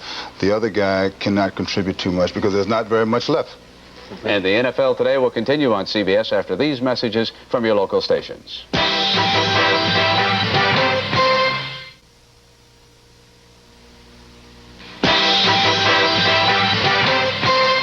Heavyweight boxers are in the news this week. First, Muhammad Ali and the growing concern over the health of the former champion. Joe Frazier, George Foreman, even Leon Spinks. They gave Ali a tremendous beating. This is where Muhammad Ali has always been able to reach down into the bag of tricks. But on this night, the bag was empty. Leon Spinks would win the heavyweight championship of the world in one of the greatest upsets ever. Ali would come back and beat Spinks and then retire. And on this night in Las Vegas against Larry Holmes, Muhammad Ali would again take a savage body beating. From time to time, Ali always threatened to stage another comeback. They all been talking. They thought it was gone, didn't you? You thought it was gone. Well, you tell the whole world, I have returned. I'm the greatest of all times. But because of those beatings, something was happening to Ali. His speech was beginning to be slurred. He was in and out of hospitals. This week, he was in again, here in New York. The word is out, I can't talk. The word is out, you can't understand me. The word is out, I'm pointing to all kind of stuff. So I said, I'm not going to die of depressed, because if I do, it might make it look true. Upon releasing Ali from the hospital, doctors say he is in no immediate danger, but he will continue to receive treatments. Meanwhile, on a different front, Jerry Cooney survived still another injury scare and insisted that he would fight Saturday afternoon. More than 2 years ago, Cooney was stopped by Holmes. That was his last fight. It's been so long that I haven't fought, but I think I've learned a tremendous amount. You know, we're really into conditioning the body. You see the universal equipment here, and Victor Valley's been working with me, teaching me a lot. Time after time, Cooney's scheduled fights have been postponed because of an assortment of injuries. Last week, another one, a scratch under the right eye. But Jerry Cooney insists he will fight this time.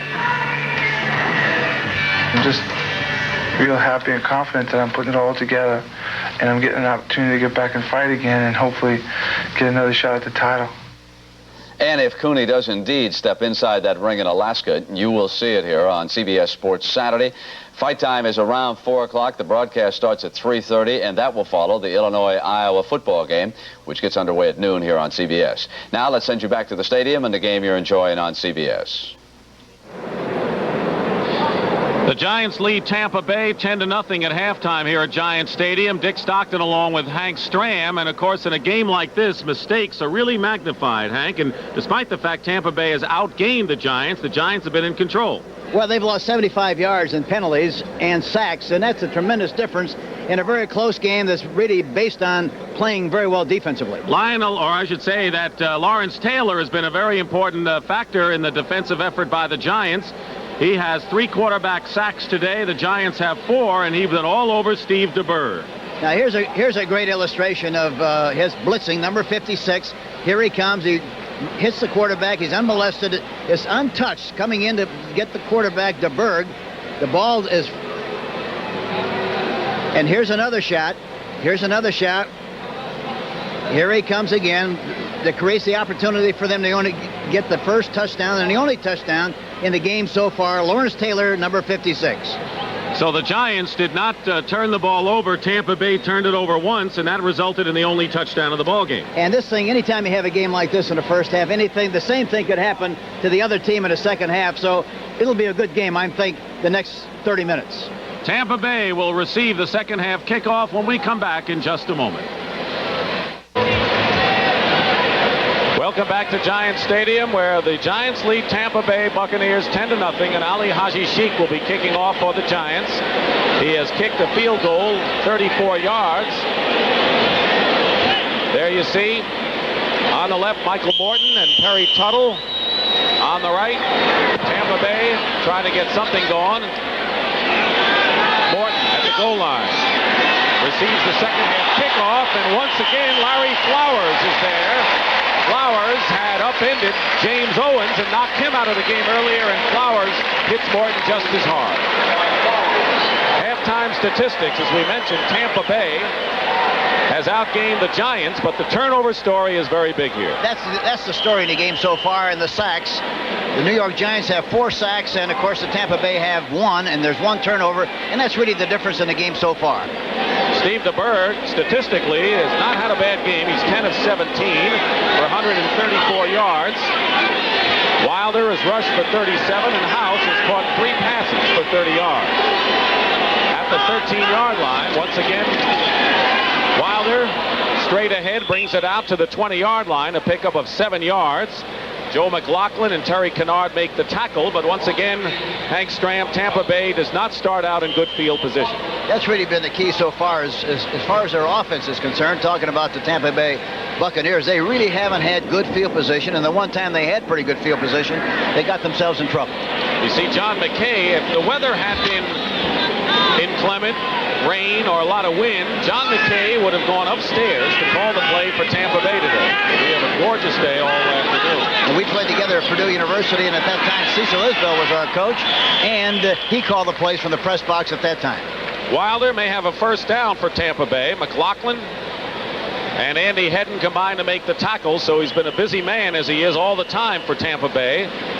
Not a spectacular offense, but one that uses James Wilder a good deal.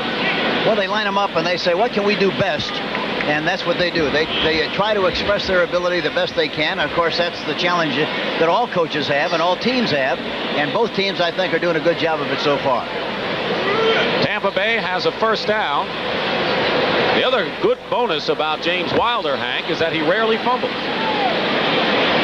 Well, he's a big guy. He's strong, and he's got strong arms, strong hands. And for that reason, he does not fumble very often. He's 6'3", 230. But for that size, he's really an excellent, excellent receiver. So the Buccaneers have the ball on their 23-yard line, trailing 10-0.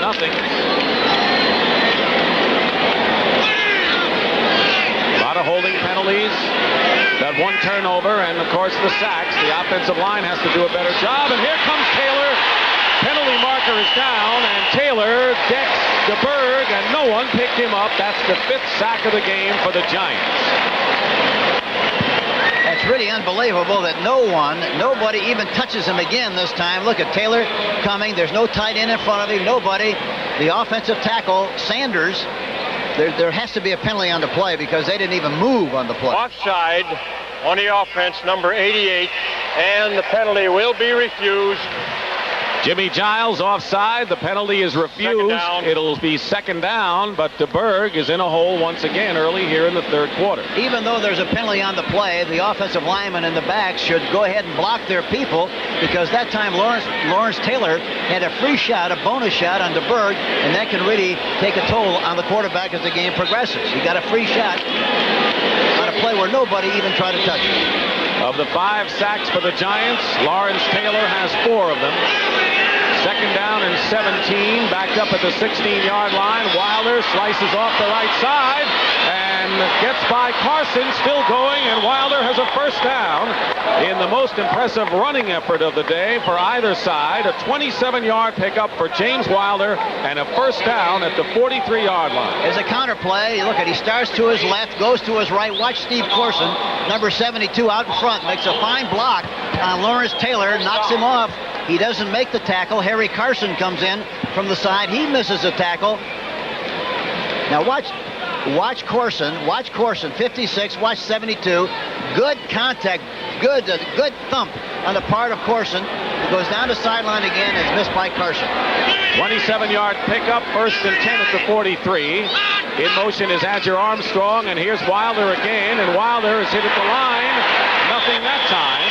Curtis McGriff with help from Andy Hedden. And slowly getting up. A Giant player is down. It's Jim Burt, the nose tackle, who is having a terrific season and a very active nose tackle, and he is down. How about Jim Burt? We're looking at films the other day, and we didn't know that anybody was in the room with us. We played a playback, and we talked about Taylor, but in the process, I brought up a point that Jim Burt, the man on the nose of the center, number 64, was really doing a great job of pursuing and using his hands. Face mask on the defense, number 48. Will be. So back to Burt. So anyway, I said he is really doing a great job of using his hands and pursuing. And right about that time, a voice in the back of the room said, that guy's not a very good player. And I turned around and I said, well, you must be Jim Burt. He said, that's right. So it's a good thing we didn't say anything bad about him. But right now, Jim Burt is shaken up. The face mask call against Kenny Hill of the Giants. But we're going to take a timeout. When we come back, it'll be 1st and 5 for Tampa Bay. Very important factor in the Giants' defense this year has been the play of the nose tackle, Jim Burt. Tenacious battler. He goes off the field, shaken up, and his place being taken by Jerome Sally, who had been injured himself. Solid backup. 1st down and 5 at the 48-yard line. Here's Wilder going around left end. 1st down. And out of bounds at the 35-yard line, a gain of 16. So Wilder running wild here. Watch Farrell this time, number 62. Watch him get a great shot on Taylor. Lawrence Taylor, watch it. 62, look at the block. He knocks him right off his feet. You don't see that happen very often. And for that reason, when you block people, you got a chance to run and you got a chance to make yardage. Never any mystery. Now here we see it again. There's Taylor coming across. A good block by Farrell, the right guard, number 62. You couldn't draw it up on paper any better than that, and that's why they were able to succeed and make yardage on the play. So Wilder is 9 yards short of 100 for the game. Tampa Bay has a 1st and 10 on the Giant 35. They give it to Wilder again. This time he is stopped after a pickup of 1 yard. Taylor makes the tackle after being blocked on the previous play. Here's Lawrence Taylor again. He didn't. Jimmy Giles blocking him from the outside in, and he gets him down too, and he's upset about the fact that he is on the turf, because that doesn't happen very often. Now, we talked about that going into the game, said that the Tampa Bay Buccaneers would run more at Taylor than most teams do, and so far they're doing a pretty good job of it on this particular drive. House is to the left, Carter to the right. 2nd down and 9 at the 34-yard line. Delvin Carver a wingback, and Steve DeBerg doesn't like what he sees and calls a timeout. You know why? He looked over for Taylor on the left. He wasn't there. He was lined up on the right, and I think that's why he called timeout. We'll be back.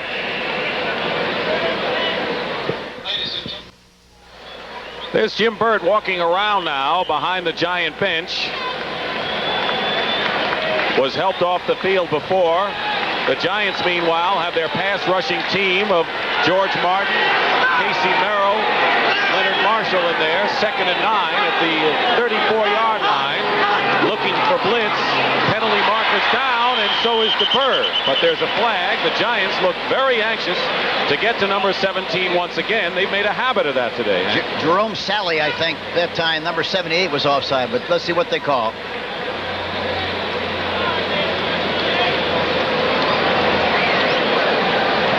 Offside on the defense, number 78. Jerome Sally it is, Hank. 5-yard penalty. So it'll be 2nd down and about 4. There the x-rays of Jim Burt's knees. That's how fast they get to look at him when he came off the field. Well, that's a tremendous help to know exactly what the injury situation is to the player at the moment. The only problem is we don't know how to read them. That is important, just so the doctors can read it. 2nd down and 4 at the 30-yard line for Tampa Bay. Giants lead 10-0. Here's Wilder with Corson blocking. Wilder has a 1st down inside the 25-yard line and really running well. Kenny Hill and Harry Carson make the tackle, and quite a head of steam for James Wilder. Watch Corson, 72. Watch him this time on Haynes, the cornerback. He gets another good block. He's doing a terrific job, and of course he played so much good football for the Pittsburgh Steelers. He looks like he's going to carry on where he left off with them, because he's doing a terrific job so far for the Tampa Bay Buccaneers at the left guard position, number 72. 49 yards for Wilder in this drive. 1st and 10, Tampa Bay at the Giant 24. And they got an advantage on the right side again. Wilder going over the left side, stumbles his way, but gets close to the 15-yard line, and he really earns his pay. James Wilder picks up some good yardage. Sean Farrell again, number 62. Again, a great block on Taylor. Watch Taylor and watch Farrell, number 62. Look at this block. Good and low, and crunches him, knocks him down, and Wilder goes to the outside and makes a nice gain in the play. 105 yards on the day for James Wilder. You know, I think the biggest mistake you can make if you're not careful when you play against a great player, you stay away from him all afternoon, and as a result, you don't succeed in getting anything done. 2nd and 2, Wilder up the middle, diving towards the 1st down. And DeBerg indicates to John McKay that the Tampa Bay Buccaneers indeed have picked up enough for the 1st down. Tackle made by Jerome Sally and Lawrence Taylor. And a 1st down for the Tampa Bay Buccaneers, and this is their deepest penetration. 108 yards for Wilder. He's been the entire story on the ground for Tampa Bay. The Bucs trail 10-0 with 10:28 remaining in the 3rd quarter, but threatening here. Now is at the fullback position. He's a terrific blocker. Play action. DeBerg under fire. His pass incomplete. He was going for Jimmy Giles, the tight end, but Andy Hedden put quite a rush on Steve DeBerg. So if it isn't Taylor, it's Hedden. They're really keeping him off balance with the rush. Play action fake, and they roll to the right, and watch Hedden gets across the line of scrimmage. Again, nobody touched him. He got penetration, and DeBerg had no chance whatsoever to set himself and throw the ball. He's really throwing under a lot of pressure. You're looking at the Giant pass defense team, particularly George Martin, Hedden, who made that terrific rush. Quite an athlete. Picked up a fumble for a long touchdown against Dallas. Meanwhile, it's second down and 10. DeBerg with a deep drop. His pass is caught. Gerald Carter knocked out of bounds, shy of the end zone at the 1 by Terry Kennard. Kennard saved a touchdown on that play. And another great illustration of what happens when you have time to throw the football. Watch this now. He has good protection. Watch him. He steps and throws. Plenty of time into the pocket. Delivers the ball perfectly on the outside to Gerald Carter, number 87. Kennard, number 43, knocks him out of bounds. Here we see it again. He gets a free release. He gets a hand on him, talking about Haynes. And then Carter breaks to the outside, away from Hill, makes the catch, and knocked out of bounds by Kennard.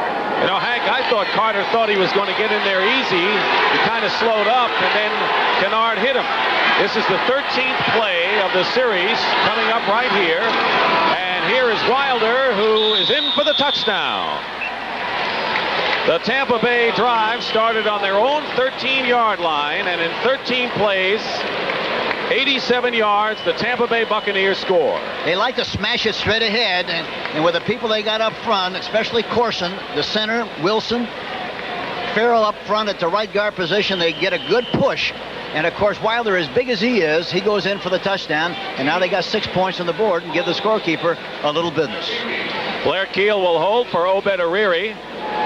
He'll try to make the score 10-7.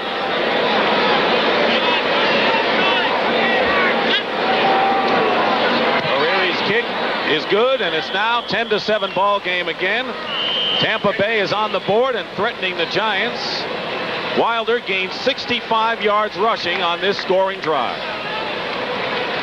Watch the ground level shot. Look at the takeoff of the offensive lineman. That's what it's all about. They got a good enough surge. And, of course, Wilder, as big as he is, blew right in there for the touchdown and the 6 points. 10:06 remains.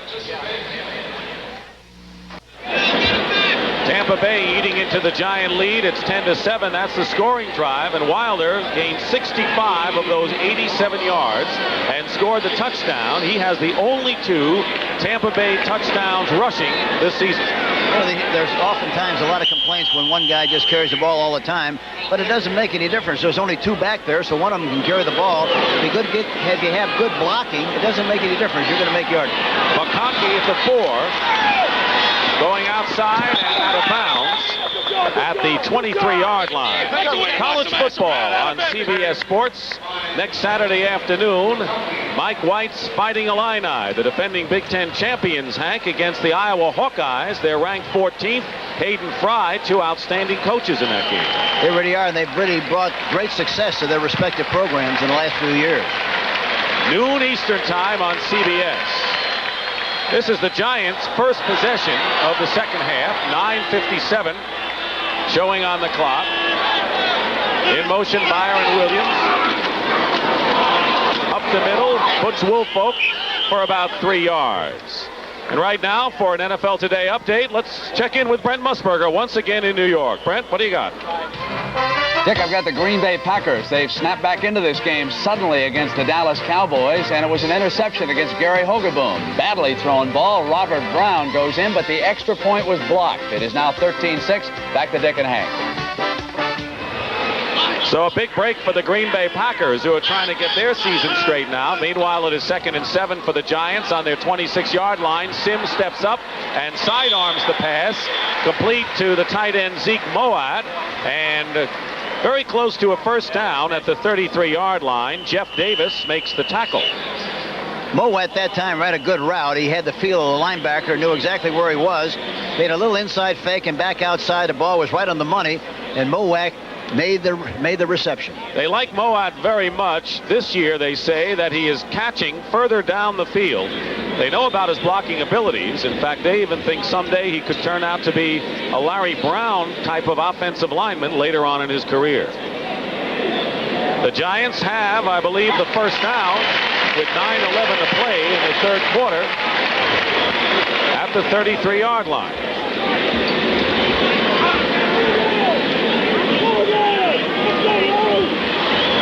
First down story, Tampa Bay piling up those numbers. They had the edge in total yardage on the Giants at halftime, though they trailed 10-0. Now it's 10-7, 1st and 10.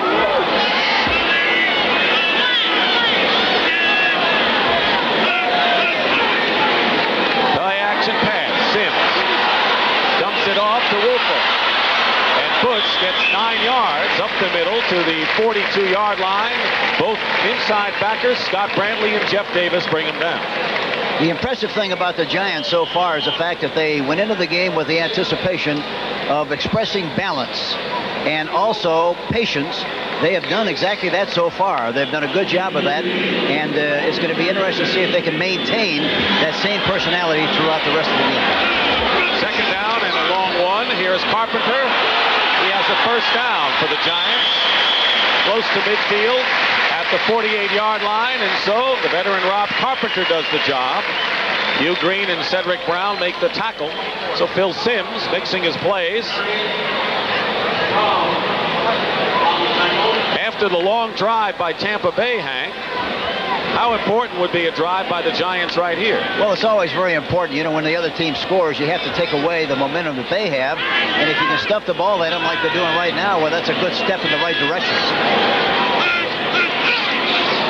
Simms to pass, first down. He's got Moat. Incomplete.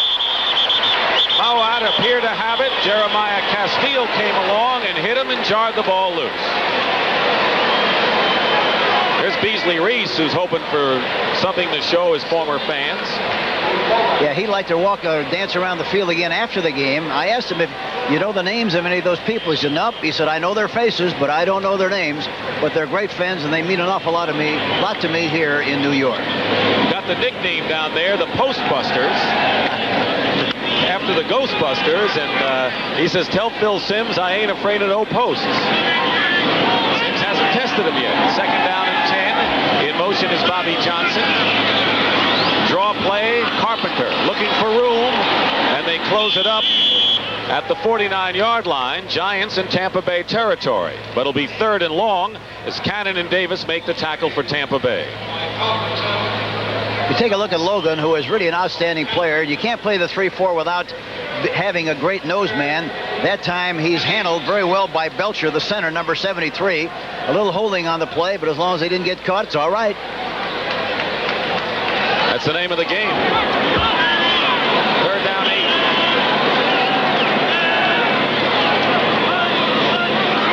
Simms out of the shotgun, being rushed by Selman, gets rid of it, completes it to Williams, and a first down for the Giants at the 38-yard line, a 12-yard pickup, and credit to Phil Simms because he knew that Leroy Selman was coming in fast.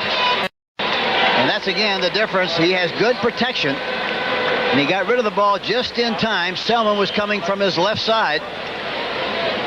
And they put a double block on Logan. Watch Logan, the center, blocking him here. Gives him a shot in the face that time, but they block him. And then, of course, the guard comes over to block him. And they keep him out of there in good shape. First and 10 Giants on the Tampa Bay 38. 6:20 to go in the third quarter. 10-7, the Giants lead. They led 10-0 at the half. Counter play. Carpenter doesn't get much. And it was Jeff Davis, who has been a terrific inside linebacker, has led Tampa Bay in tackles. He's in his third year out of Clemson, and despite the fact he's only 6 feet tall, he's not really tall for a linebacker. He's very strong. Yeah, he's very much like the same kind of a personality as Nick Buonaconti when he played for the Boston Patriots and, of course, the Miami Dolphins. Same stature, a little bit heavier, but has the same quality. Second down and 9. Ball at the 37-yard line. Simms up the middle, batted down. David Logan got a hand on it. He was looking for Moat, the tight end, who was open downfield. Look at Logan. He fights. Benson's got him, turns him over to Belcher, but in spite of that, he leaps up and knocks the ball down. Great play by David Logan, number 76, and he is really, as I mentioned before the game, he's really a terrific player. Both offensive lines are young, trying to gel. The Giants with 4 new faces and starters in the offensive line. Meanwhile, it is third and 9 at the 37. Simms up the middle. He's got Byron Williams, and Byron Williams has a first down at the 24-yard line. He has caught 2 passes for 36 yards in this drive. They're rushing 3 and dropping off 8, and they're not getting much of a rush. And anytime you see that as a quarterback, he's got all the time in the world to throw the ball. Somebody is going to be open. He was that time. Byron Williams, number 87, underneath the coverage, and another first down for the New York Giants. Former 10th round draft pick out of Green Bay in his second year and a lot of speed. He can get open. First and 10 at the 24. In motion is Bobby Johnson. Here's Carpenter. Carpenter picks up 3 yards on the play. Jeff Davis again making the tackle. Clock continues to run. 4:40 remaining in the third quarter. The only scoring so far in this third quarter, 1-yard run by James Wilder to cap a long ride by Tampa Bay. There's Lawrence Taylor on the sideline.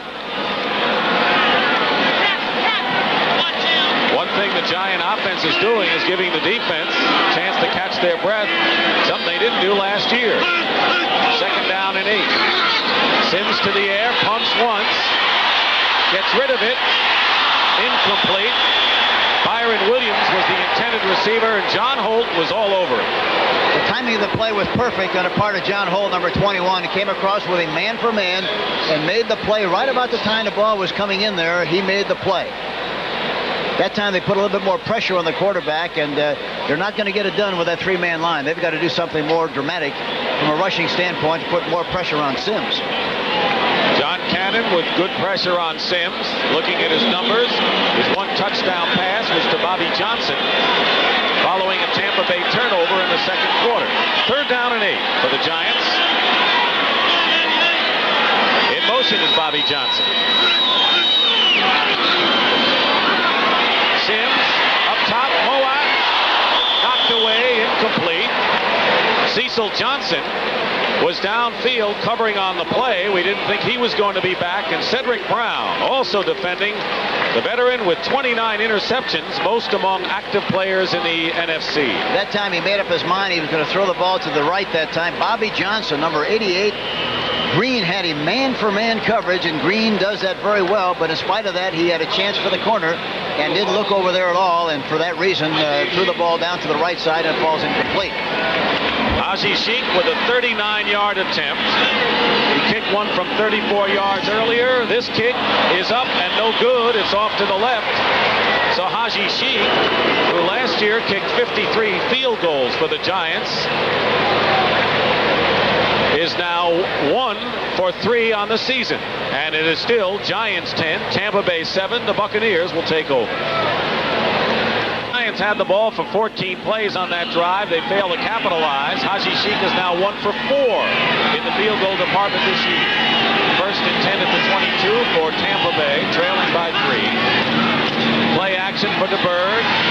His pass tipped away by McLaughlin, intended for Kevin House. Right now, Brent Musburger has an NFL Today update. Brent? Dick, all that talk about Walter Payton versus Franco Harris, and then it's a quarterback, Dave Craig, who scrambles in here for the Seahawks. And right now, they are dominating. That is Craig scoring for Seattle. They lead 17-7. Back to Dick. Of course, Seattle had a lead and lost it against the Patriots last week. The Bears coming in undefeated in this ball game, and Seattle has the lead. There's Haji Sheik. You know, he's a very cool, composed kicker. We talked to him yesterday. Second and 10 at the 22. Wilder. And a terrific play by Terry Kennard, who a lot of people think is not long before he makes the Pro Bowl. #1 draft pick last year, and so with Haynes and Kennard, and now Perry Williams, the Giants are really building up a good, aggressive, hard-hitting secondary. Well, they got 16 new people on their team overall, and I think it's a very dramatic change, and the change shows so far is very, very impressive. They're playing a lot more aggressively, I think, plus the fact they're able to make bigger plays because of the overall speed. Jim Bird is back in the ball game now. The nose tackle who came out is back in there. Third down and 7 at the 25. The Bird going up on top of Theo Bell. Can't make the diving catch. And it'll be 4th down. with 3:03 remaining in the third quarter, and the Giants still lead Tampa Bay 10-7. George Martin, number 75, got in there just quickly enough. Didn't get a sack, but made him throw the ball before he wanted to. It didn't have much on it. Falls incomplete. Garcia will be kicking to McConkey, who's at the 30-yard line.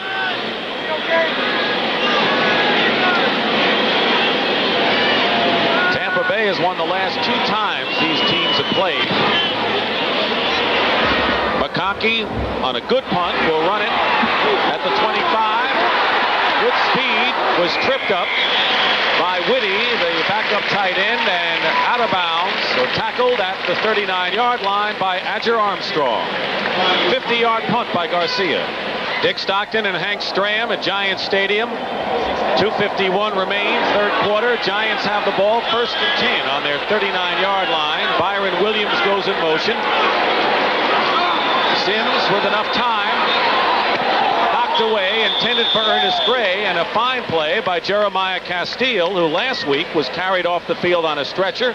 He had a shin injury but came back strong. And John McKay said he's a typical Paul Bear Bryant player from Alabama. Scores around the league. Seattle leading Chicago in the third quarter. Miami 30, Indianapolis 7, third quarter. Denver way ahead of Kansas City, your old club, 21-0. And look at this, Dallas 13, Green Bay 6, third quarter. Close game at Texas Stadium. 2nd down 10. Sims going up on top for Bobby Johnson, but too far. He was covered by Castile. They really had a double on him that time. He was covered in 1-for-1 on the outside, and Beasley Reese, number 43, had him faded on the inside, and so they had double coverage and threw the ball way out in front on top, incomplete. 72,650 is the attendance here at Giants Stadium, where they sell out all the time. Talking to Ron Earhart before the game, the offensive coordinator, he says somewhere along the line we're going to have to go on top. That was the first time they tried to do it, and they had it covered very, very well. 3rd and 10 at the 39.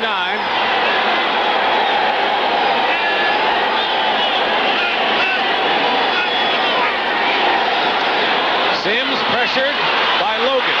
His pass caught by Bobby Johnson. He's still going. And Cedric Brown knocks him out of bounds at the 28-yard line. And the Giants, on a 32-yard pickup, have a first down. The catch was impressive, Dick. But the most impressive thing about it was that he's able to run so well and make so much yardage after the catch. This is what they've been able to do so well. Look at this. He's flushed out of the pocket, rolls to his right, and hits Johnson. Logan in hot pursuit, hits Johnson. Now, he should have been tackled. Poor tackling on the part of the Tampa Bay Buccaneers. He scoots to the outside, Bob Johnson. It stretches an average gain into a long one of 31 yards. 1st and 10 at the 27. In motion is Byron Williams. Here's Joe Morris. Joe Morris, the 5'7" scat back, who has been a disappointment, carrying for the first time in the ball game, brought down by John Cannon and Scott Brantley. So Joe Morris, who won the starting job, and then did not give the Giants the speed they were looking for, and still trying to break one, picks up 5 yards on the play. You know, the other thing that's important here is that the Tampa Bay Buccaneers play so well defensively in this area. Most teams in this area play man for man. They play zone in this area, and as a result, you can't get big plays. You still have to be patient in this area of the field. 2nd down and 6 at the 23. Sims. Moat can't hold on. Moat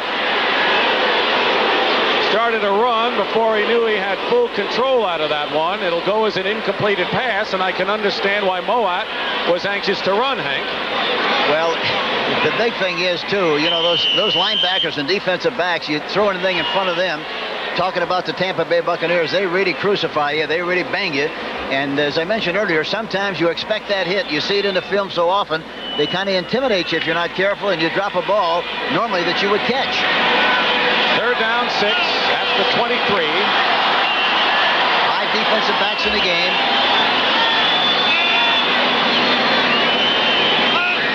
1:36 to go in the third quarter.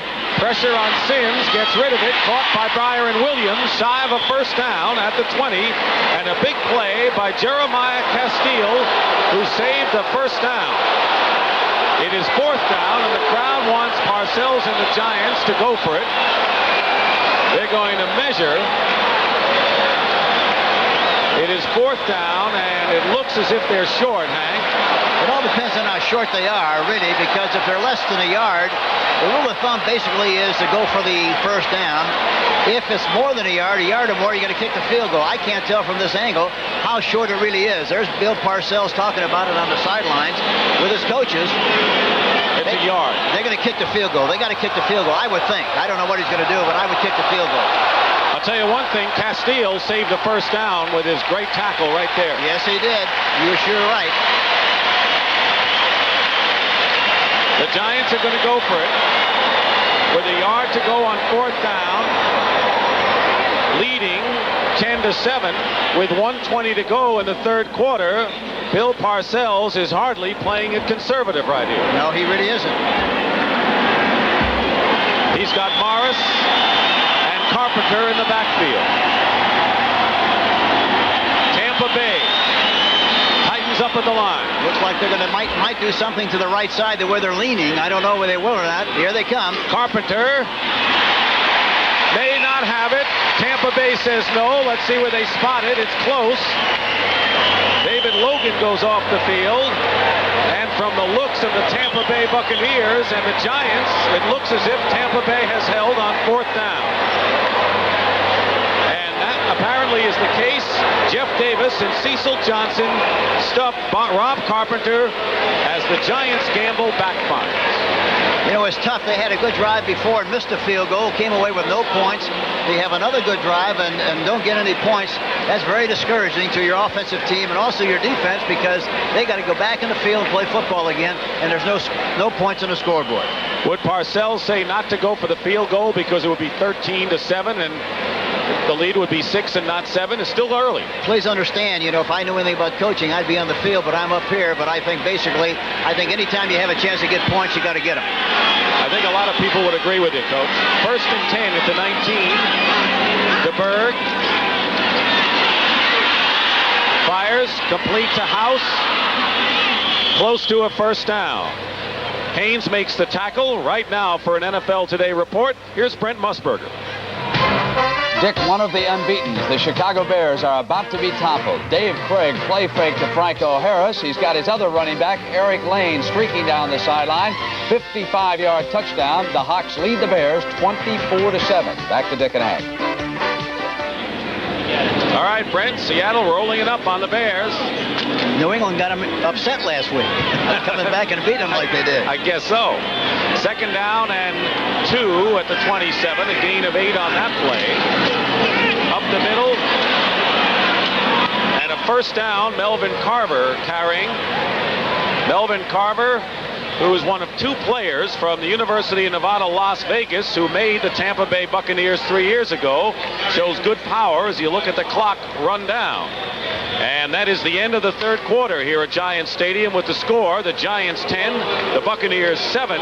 We now pause for a word from your local station.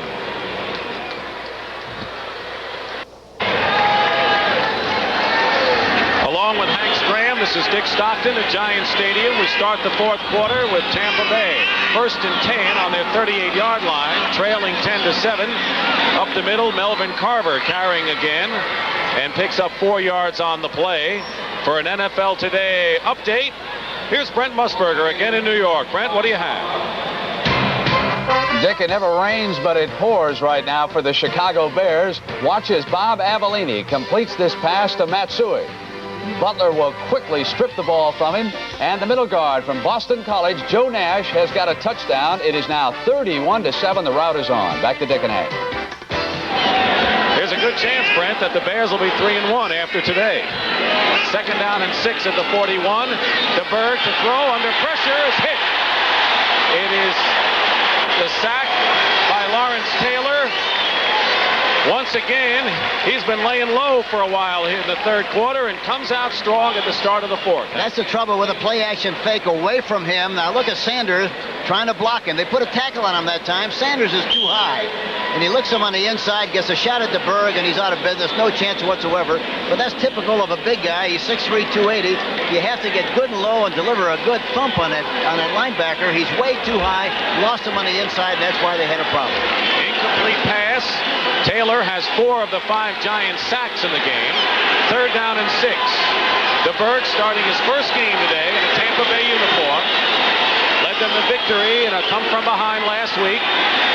Fires, complete to Theo Bell. Bell looking for the first down, may have it at the 48-yard line. Kenny Hill, the strong safety, put the clamps on Bell, and it looks like a first down for the Buccaneers. Yeah, he made it with plenty of room that time, and Theo Bell goes right down by the numbers. Right down by the numbers. Releases downfield, gets a little shove. And there he is, cuts inside between the numbers and the hash mark, and he knows exactly. He's looking at the sideline to see if he made the necessary yardage, and he did, and they have a first down possession. Last week, DeBerg brought the Bucs back from a 14-0 deficit against the Lions to win. Trying to bring them back from a 10-0 deficit here. 1st and 10 at the 49-yard line, they mark it. DeBerg gives ground and an interception. Let's see if they rule it.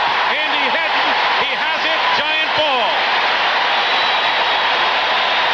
Boy, you got to give them an awful lot of credit. Talking about the New York Giants. A great interception by Hedden, number 54, but again, there was a problem with Taylor blitzing from the backside. They've changed the blocking scheme. This time, Corson, number 72, is trying to block him, and he doesn't get him. Makes him throw before he really wants to, and Hedden makes the interception.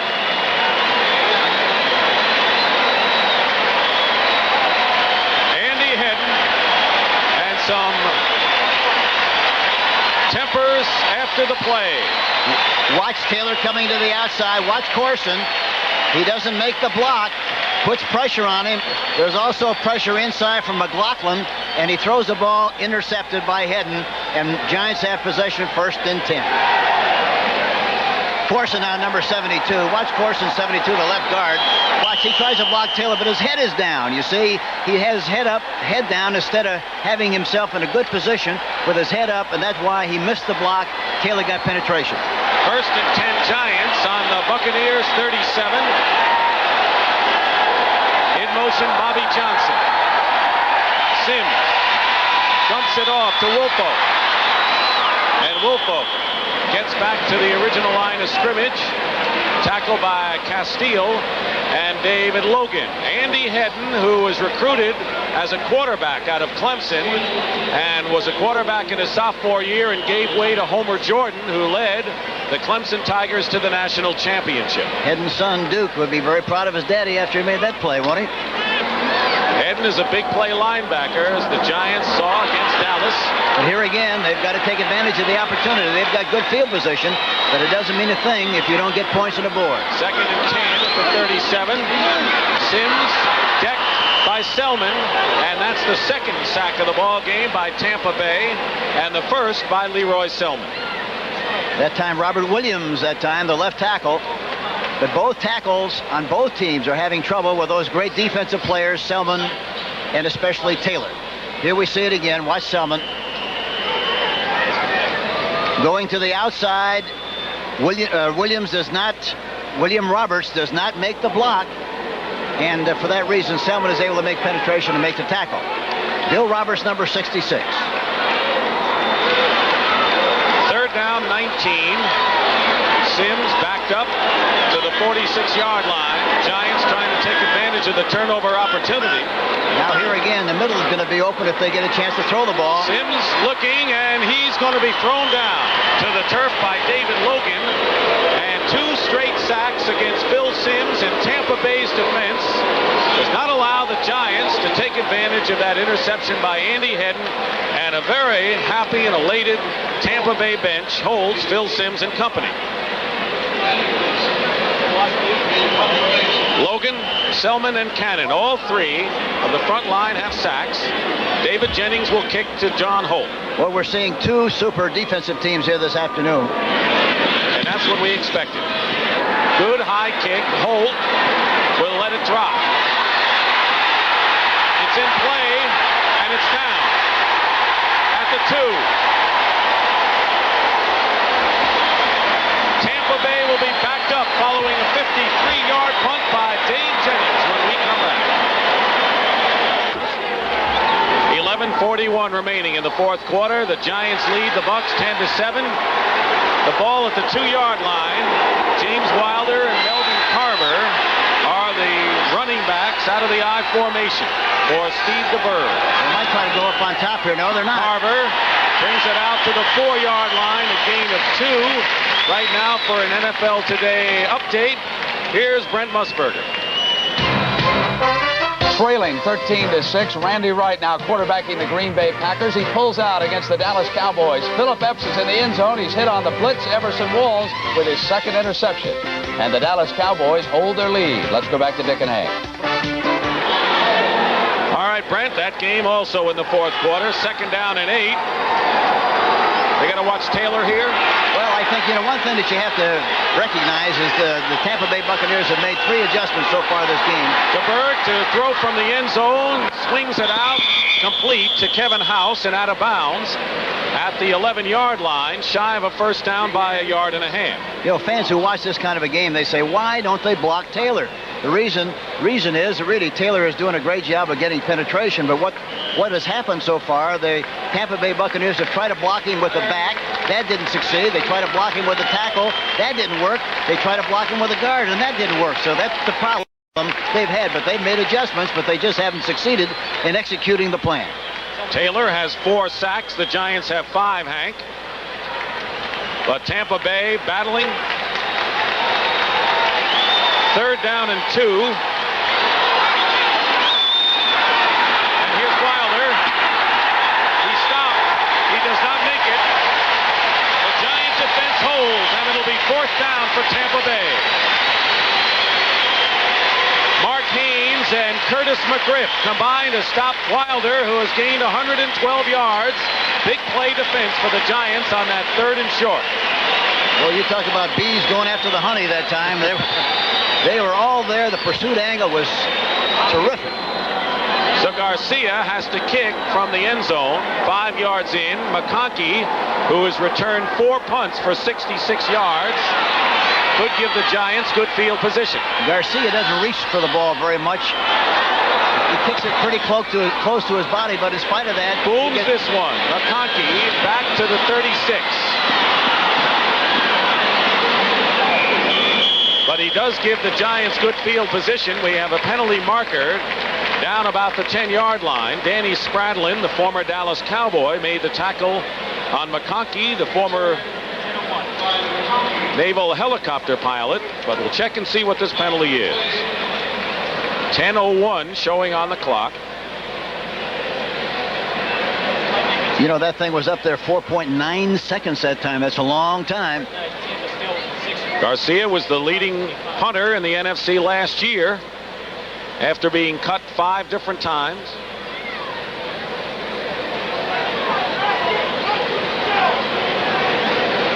And a long conference here. Why would a conference take so long? What are the different factors, Hank? Well, I really don't know what they're going to call here. What the problem has been, it's hard to tell. But I'm sure that if there's a penalty against Tampa, they're going to... We had an ineligible member of the kicking team downfield. We had an illegal block by the receiving team, and the down will be replayed. Okay, I thought sure if it was against Tampa, naturally they would have declined the penalty and taken the ball right where they got it because they had good field position. Now Garcia has to boom it again. McConkey looking for good field position. He's had a terrific day returning kicks. Giants lead 10-7 in what has been a tough, taut defensive struggle with outstanding defensive plays on both sides.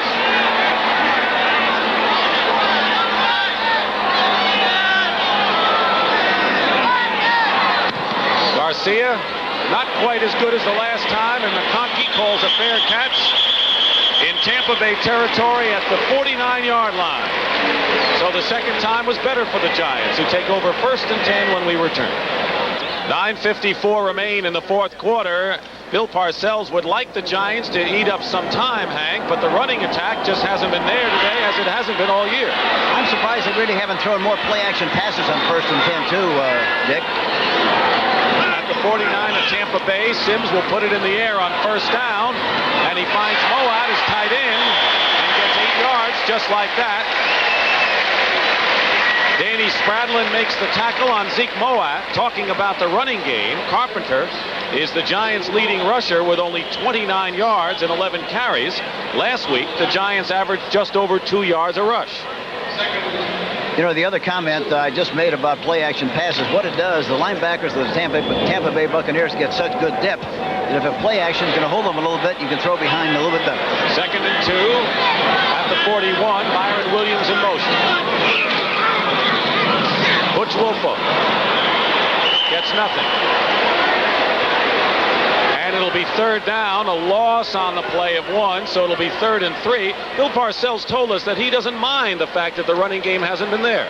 Well, he doesn't mind because they're 2 and 1. That's true. You don't mind anything when you're 2 and 1 or 3 and 0. It's when you're losing, that's when everything's a big problem. And of course, the Giants do play in colder weather. He says when the weather gets bad, they're going to have the running game then. Yeah, but you got to worry about when the weather's good and do something about that. It's a long time before it gets cold. All right, Coach. 3rd and 4 at the 43 out of the shotgun for Sims. Penalty, movement in the line. The pass caught, dropped by Byron Williams. Defended by John Holt on the play, but a penalty marker down. Forget it. It was on Browner, I think, the left linebacker. He was a little bit antsy there and got off prematurely. It looks like it anyhow. See what they call.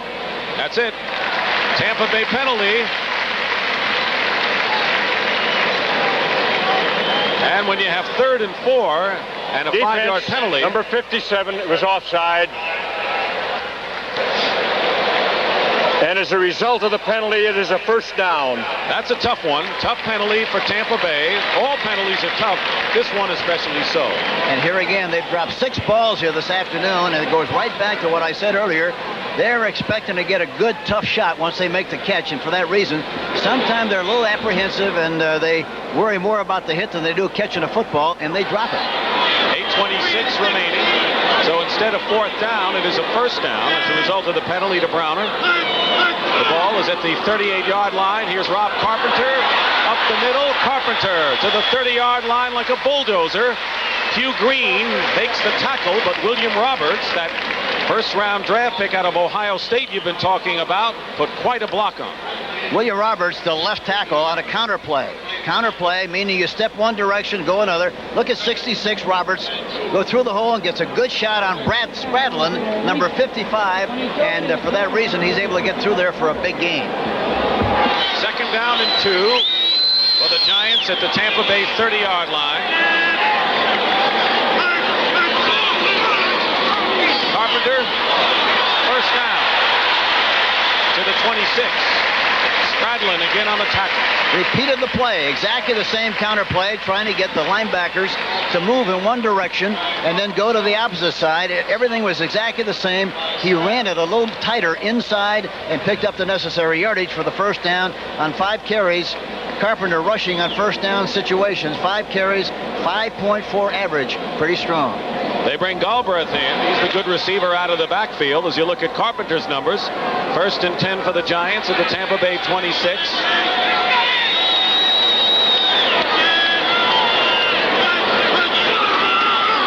They go to Carpenter again, and he trips.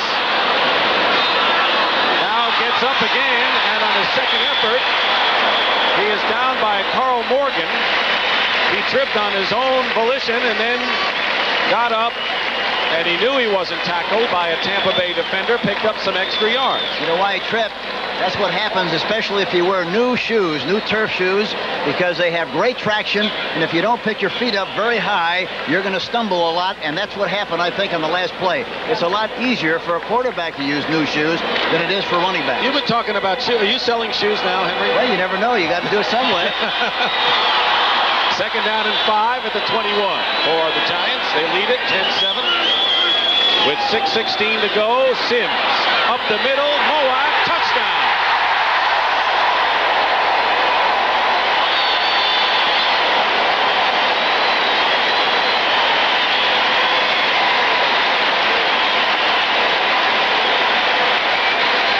Zeke Moab, third touchdown reception of the year. You talk about a pattern opening up like a flower. They had double zone on the outside. They had a blitz inside, and the middle was wide open. Somebody missed coverage. Should have been a linebacker, I think, trying to cover him man for man, evidently, or a safety. But somebody blew the coverage, and he goes in there unmolested for the touchdown. Aji Sheik's conversion is good. And the Giants lead it 17-7. And here's how Phil Sims reacted to his 10th touchdown pass of the season. Here we see it. A blitz on Green. Green is blitzing. Look at that. Happiness. Sims, number 11. Zeke Moat, who caught a 21-yard touchdown pass to make it 17-7 Giants. 6:13 to go. 10 of the 11 Giant touchdowns this year have been through the air. And Sims, with 10 touchdown passes, has thrown only 3 interceptions. That's a good ratio, Hank. Yes, it is. And that time, Scott Brantley and Hugh Green were both blitzing on the play. Somebody had to blow the cover. Morton in the end zone, bringing it out for Tampa Bay.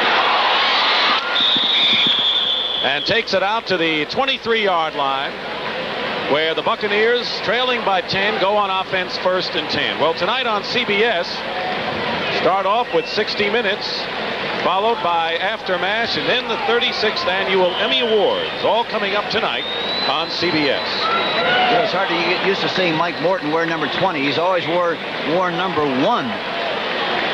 But the league made him change because running backs must wear a number beyond 19. And so he's wearing 20. And Phil Sims is glad to be wearing the double ones. He is having a terrific season thus far in 4 games. He's more happy that he just threw a touchdown pass. 1st and 10 at the 23 to Berg. Dumps it off to Adger Armstrong, but Lawrence Taylor makes the hit. And it might be a penalty late flag is down. You're right, Hank. It's a late hit, I think. Andy Hedden might have gotten to Steve DeBerg on that late hit, perhaps. DeBerg shaken up. Personal foul. Roughing the passer, number 54. First down. It'll be a first down. Here we see Andy Hedden land up on the left of the screen, 54. Nobody touches him. There he finally runs into traffic, and he hits him way late and hits him high. DeBerg's a rangy guy, though. Yes, he is. Yep. And he's a tough guy. He's a great competitor. 1st and 10 at the 40-yard line for the Buccaneers. Under 6 minutes to go. DeBerg up the middle. Wilder wide open into Giant territory. Out racing Kenny Hill. And Wilder runs it down to the 26-yard line. A 35-yard pickup. And Tampa Bay all of a sudden is threatening. Plenty of time to throw with a 3-man rush that time. They crossed the backs. He's wide open in the middle area. Looked like a zone coverage. That's why they were so soft. Hill chases him from the backside, finally makes the tackle, but a big gain by Wilder, number 32. The clock running. Tampa Bay has 2 timeouts. They used one early. 1st and 10 at the Giant 25. They get a bump and run on Williams over there. DeBerg to Giles. Inside the 15, another first down for Tampa Bay at the 11-yard line. Kenny Hill again defending. A 14-yard pass to the all-time leading receiver, Jimmy Giles, for Tampa Bay. And they're playing man-for-man coverage, talking about the New York Giants. And he looks to safety man Kenny Hill by a large margin.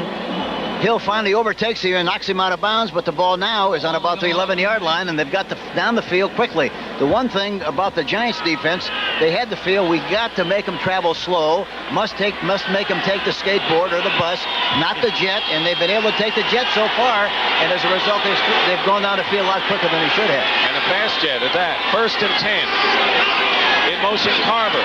The Bird looking for a receiver. Throws. Carter on a deflection almost held on. Kenny Hill was defending on the play, got a piece of it.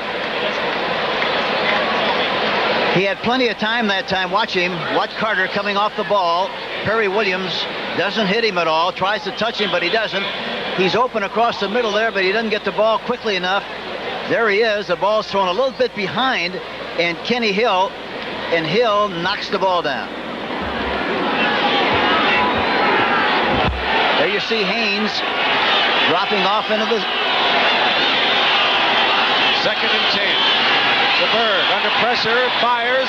Jerry Bell close to the goal line. He gets to the 1-yard line. Perry Williams makes the tackle, but a good catch by Jerry Bell. His 2nd good catch of the ball game. And Tampa Bay is knocking on the Giant door, and with 4:42 and running, this game still very much up for grabs. Oh, it really is. And the key really is the fact that they move right down the field so quickly. There you see a blitz. Carson blitzing up the middle. Another blitz on the outside with Taylor. And he throws the ball outside, and Jerry Bell makes the catch. The ball's on a 1-yard line. 1st and goal. John McKay looking at his Bucks, 1-2 on the year. Jerry Bell in motion. And here's Adger Armstrong. He's in for the touchdown. So the Tampa Bay Buccaneers, who were trailing at one point, 10-0, and lately it's 17-7, have come back to make it a 17-13 ball game with 4:02 remaining, as Adger Armstrong scores a touchdown. And Armstrong is big and he's strong, and he's a good short yardage back. He really is, and a very, very outstanding blocker. Is 6 foot 225. Obed Ariri will try to bring the Buccaneers to within 3 points. Blair Keel, the rookie quarterback from Notre Dame, holding. This is an important kick. Ariri's kick is good. And it is 17-14 now in favor of the Giants. Here we see Adger Armstrong, 46, running over Corson on the left side, bounces to the outside, and Jerry Bell, number 82, really does a good job of blocking. But a good surge, a good push from the offensive line, good push by the offensive line. Jerry Bell especially doing a good job on the play, and also Jimmy Giles. Here we see a good takeoff again, straight ahead shot. And Armstrong is big and he's strong, and he goes through the pile and comes out the other end and gets in there for the touchdown. Adger Armstrong with a touchdown. Wilder has scored 2 from the ground, and Armstrong, the only other runner to score. It's 17-14, and Ariri will kick off. 4:02 showing. Timeout Story. Tampa Bay has 2. The Giants have the full complement of 3. But as Hank pointed out, the Buccaneers, who normally are a patient offensive team, really race down that field to threaten the Giants again. Well, there again, if you're not careful, you think, well, we're going to play a prevent defense. And what are you preventing? You have to know that you have to keep them from scoring quickly. The Giants didn't do that on that last drive, and as a result, there's a lot of time left at 4:02. With the Tampa Bay Buccaneers kicking off right here. They can't kick an onside kick here. They got to kick it. Joe Morris was up at the 20-yard line, goes way back now. The ball bounces at the 4. Morris bringing it out. Joe Morris is tackled at the 18-yard line by Mark Cotney. Well, Jerry Cooney, whose only loss was to Larry Holmes for the heavyweight championship of the world, ready to go again after overcoming a string of injuries that have kept him out of the ring, and he'll be opposing Phil Brown, who's undefeated Live from Anchorage, Alaska, next Saturday on CBS Sports Saturday, we'll also have the New York Triathlon and the Marlboro Cup, beginning at 3:30 Eastern Time next Saturday on CBS. First and 10 at the 18. Rob Carpenter single back. Carpenter carries and gets a couple of yards. David Logan makes the tackle. We want to remind you, 60 minutes follows the game, and the clock runs 3:40 remaining. That was another counter play. They've had good success with that play in the last drive. That time they played it very, very well. Talking about the Tampa Bay Buccaneers, Cannon, number 78, the defensive left end, and Johnson, 56. Both of whom doing a good, outstanding job on the play. And right now, the Giants trying to use up as much of the clock as they can and hope to get 1 or 2 first downs to really keep it going. The Bucs have 2 timeouts left, and the Giants have 3. Second and 9, Sims rolling out and running, and gets a first down at the 32-yard line. Good block by Rob Carpenter as Sims stops the clock with 3:03 to go. They blew the containment that time. Talking about the Tampa Bay Buccaneers, somebody missed containment. Scott Brantley is shaken up. We've had several Tampa Bay players today who have been shaken up and were taken out. Hugh Green was blitzing from the backside and didn't get there, couldn't quite get there in time because Sims broke to the outside, broke containment, and for that reason was able to make the first down. Well, next Sunday, a doubleheader on CBS Sports. The NFL Today, Mike Ditka, Fire and Ice, profile of the Bears coach as the Bears go against the Dallas Cowboys, 12:30 Eastern Time. Most of the country will see that game. The second game features the Giants against the LA Rams, who were victorious today. Some of you will see the Packers against the Buccaneers, Detroit also at San Diego, so check your local listings for NFL football next Sunday on CBS Sports. The Giants are leading the Buccaneers 17-14, 3:03 remaining. Tampa Bay has 2 timeouts remaining. The Giants have 3. And what the Giants are looking for now is just to use that clock and force the Bucs to use their timeouts on defense, right? That's what we're going to try to do. That's right.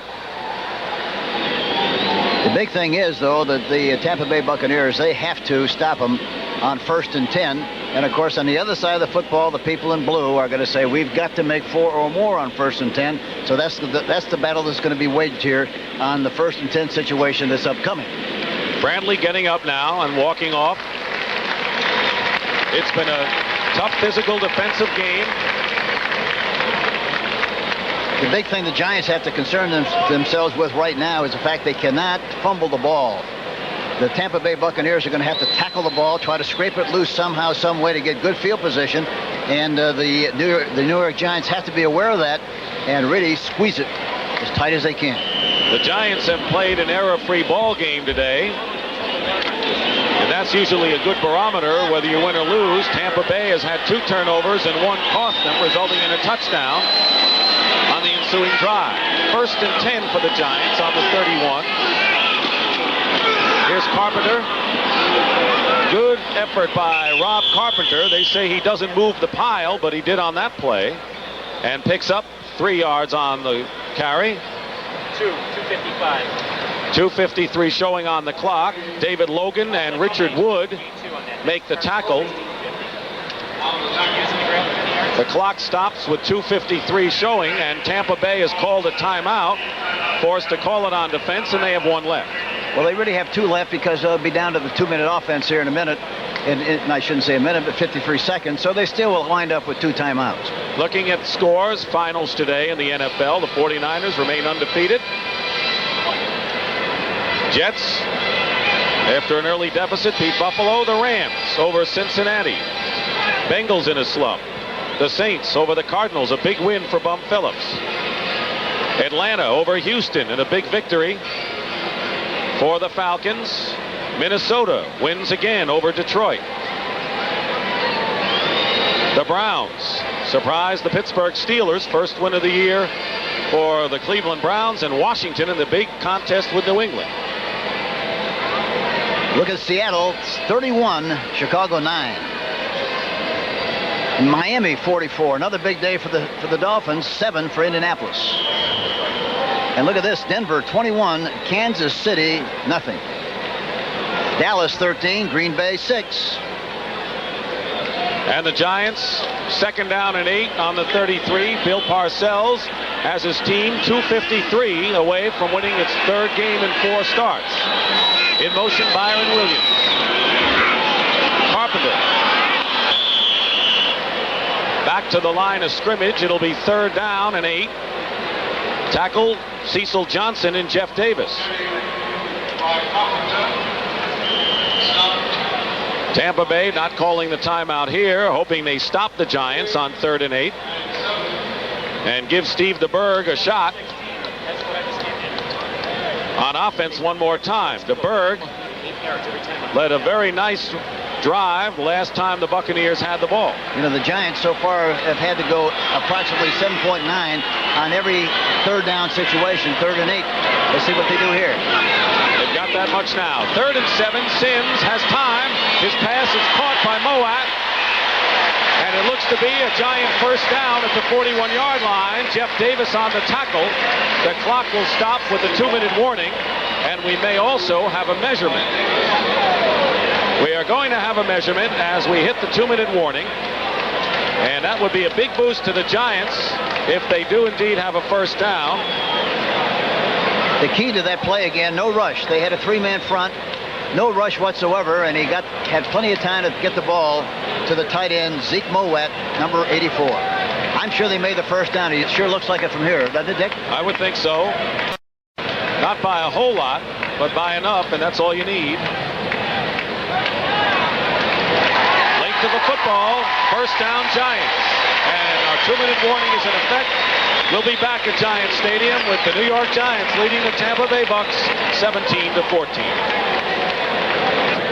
We've had our 2-minute warning, and John McKay and the Tampa Bay Buccaneers on the short end of a 17-14 score. They have 1 timeout remaining, but the Giants just picked up an important 1st down, and barring a mistake, should very well be in control.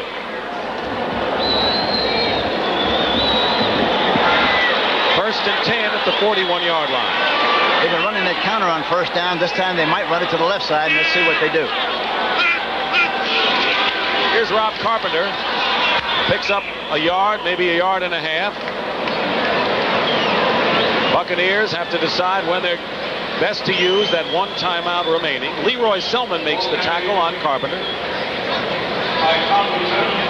Phil Simms today with a couple of touchdown passes, one to Bobby Johnson, the other to Zeke Moat. 10 of the 11 touchdowns the Giants have scored this year have been through the air. Lawrence Taylor has had a marvelous game. He really has. He's been a dominant force in this game. We talked about it earlier. 2nd down and 8 at the 43-yard line. Carpenter again turning the corner, but gets nothing. Jeff Davis makes the tackle. Lawrence Taylor, 4 sacks today. The Giants 5, and countless other plays. And a timeout called by Tampa Bay, their last timeout of the ball game. The executive producer of NFL football, Terry O'Neill. Our senior producer, Charles H. Milton III. Our game produced by John Ferratzis. Directed by Andy Kindle.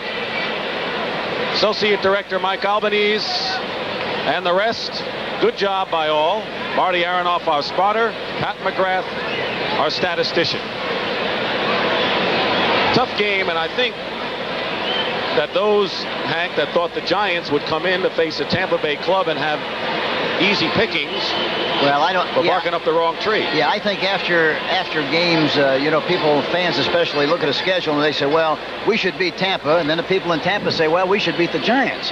But you know, the Tampa Bay Buccaneers they're really a very fine defensive team, and anytime you play that well defensively, you always got a chance to win. It's always going to be a tough game.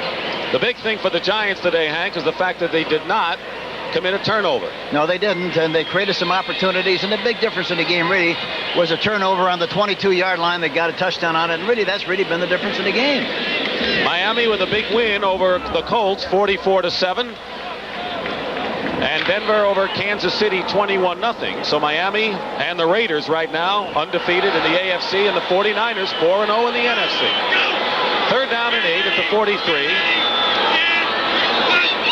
17-14 the Giants. Carpenter gets the ball, and Carpenter has a first down. Carpenter to the 40-yard line. That's the game. 17 yards, Rob Carpenter.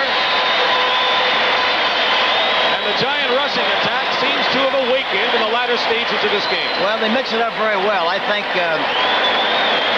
the coaches have done a very good job of calling plays and maintaining balance and maintaining poise and also patience. That's what they went into the game to do, and they did that exactly, plus the fact that you have to give them a lot of credit. No turnovers, really didn't make any glaring mistakes, and they played an error-free football game. 70 yards in 20 carries for Rob Carpenter.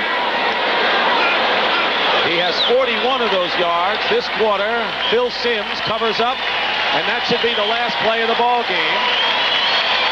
So Tampa Bay will come out of here 1-3. John McKay having eye surgery on the sidelines for the Buccaneers, but for the New York Giants, after a loss to Washington, Lawrence Taylor made it happen today, and the New York Giants have defeated the Tampa Bay Buccaneers 17-14 and will remain tied with Dallas if Dallas wins 3-1 atop the NFC East.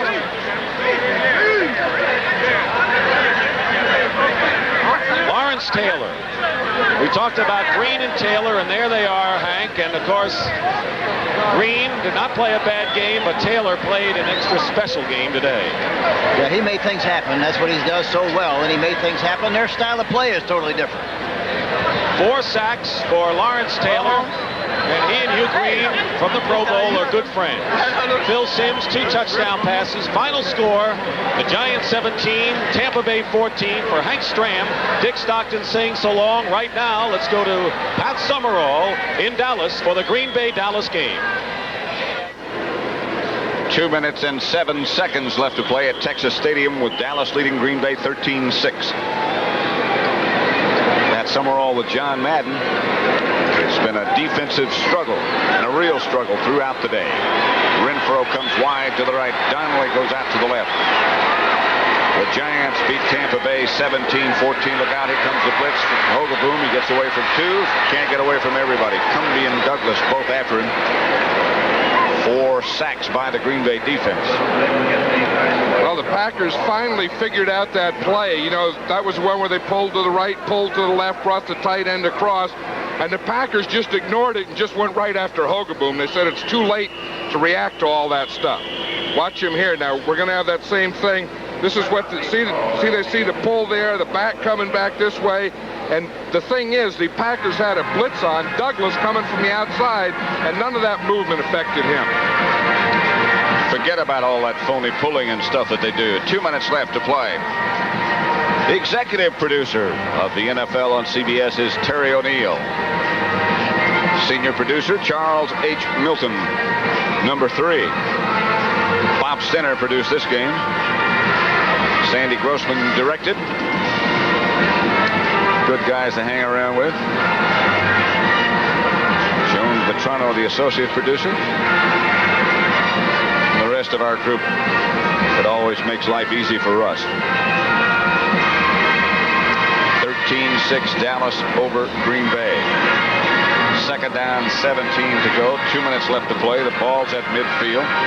Gary Hogeboom over talking to Jim Schaffner and Danny White and Tom Landry in the background. Yeah, you look at that Cowboys sideline and you'd think they were losing. And I think that's just the effect that their offense has had today. There's not a lot of happy people on that sideline, and they know that to be the Cowboys that they've been, that they still have some ways to go. And on this sideline, of course, that's complete frustration. They just, in the last 3 weeks, they haven't blocked anyone.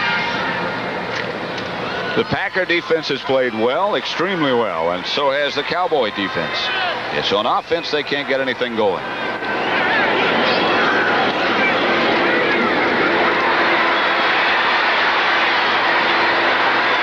Dorsett wrestled out of bounds by Charles Martin.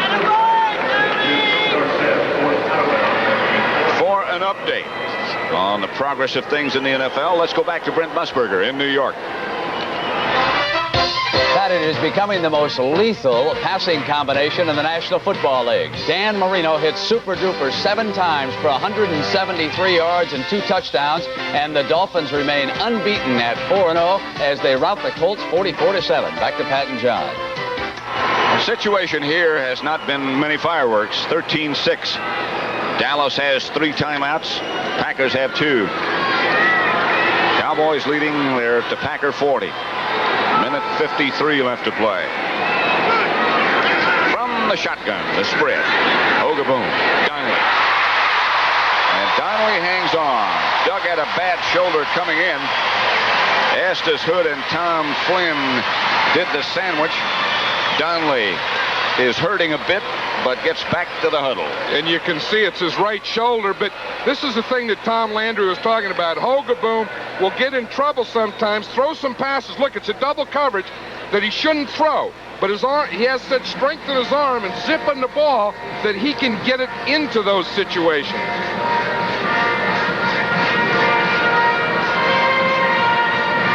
Maybe that's called confidence.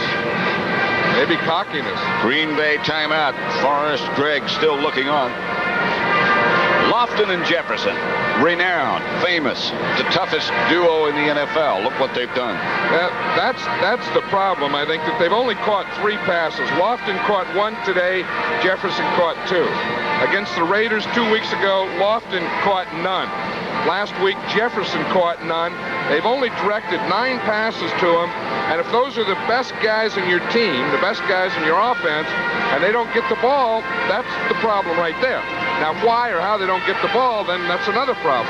It's something else that has to be solved before the days of effectiveness come back. Cowboys have all 3 of their timeouts left. The Packers have only 1. Minute 38 left to play. Some of the crowd starting to depart. 13-6, Dallas leads. Green Bay had some chances. Doug Donnelly was trying to get the crinks out of that arm, trying to wind those things out of there. Donnelly goes wide left. Renfro is out wide to the right. Newsom, the ball carrier. Newsom, great effort. Strong effort. He goes, as John Madden said before, 235 pounds, and he carried most of it in Green Bay with him, 11 yards. It'll be interesting to see what the Cowboys do here. They really could just run out the clock. But I'm sure the way their offense has been going and sputtering that Tom Landry may want to get a touchdown here, maybe get a little confidence, but if nothing else, get a little more practice. Packers have 1 timeout remaining. Looks like they're not going to utilize it right now. Nor should they. Less than a minute left to play. 57 seconds as the Cowboys line up. Ogaboom moves Newsom over to the left on the flank. Gives to Dorsett. Dorsett cuts into the end zone.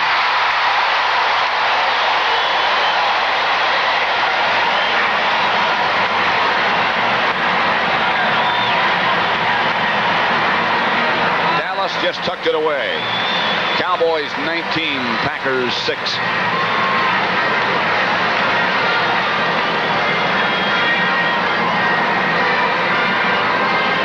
That's about as happy as they can get, and that's not real big happiness, but watch Dorsett and the moves that he can still make here. I'll tell you, that was a great block there by Renfro. Did you see that? That was the one that sprung Dorsett. Dorsett starts out, cuts back, good block by his wide receiver. Been a second half of rest for Lynn Dickey. Randy Wright played most of the way in the second half. Hogaboom will hold, and here is Raphael Septien to try to add the extra point, and does. See that block? See if we can find Mike Renfro. Here he is, right here. You see 82? He's going to come in. Now watch him. He'll come in and he'll pick off the safety right there. Now that's a pretty good block. You see what that does? That puts him right down, and watch what Dorsett does. He runs right by. usually any big run to the outside, a wide receiver will make a good block on it. Tom Landry said yesterday that Renfro is a good blocker. He admired his blocking ability and his courage. He said he really doesn't have much of a body. No, he comes with a great desire, but doesn't bring a very big load with him. I wonder where Tom did get those pants. I don't know. Don't they look a little long to you? Yeah, I can't understand. Maybe he's got a lower waist today. Or maybe they were made for cowboy boots. You know, sometimes they do that. Yeah. Or Harold Carmichael. Oh, Too Tall Jones. Wouldn't that be funny? Tom Landry picked Too Tall Jones's pants out of the locker? Not to Tom. Not to Too Tall Jones. Septian kicks off in the direction of Epson Huckleby. It'll be Harlan Huckleby.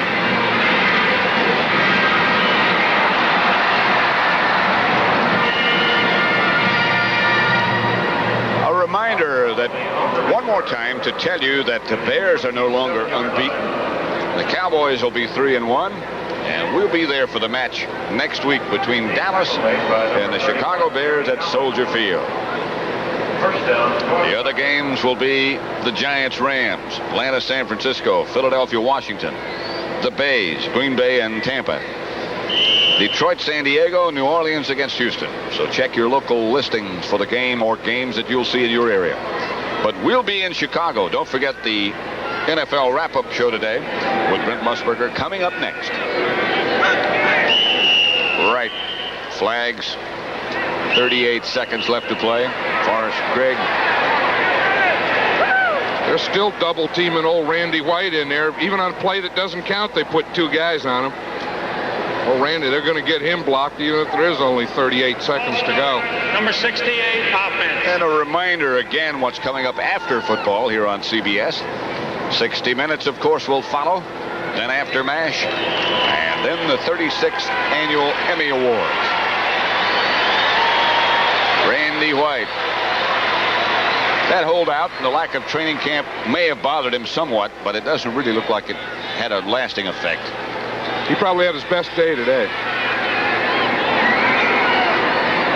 Intended for Huckleby. Victor Scott, the defender. I think if I were Forrest Gregg right now, I'd want to get this thing over with, just run out the clock and go home. It'll be 2nd and 15. Dickey today, 5 out of 16 for 64 yards, 1 intercepted. Randy Wright, 4 out of 16 for 40 yards, 3 intercepted. Total for the Packers, 9 out of 32 for 104 yards. Right. Huckleby. Belted by Victor Scott.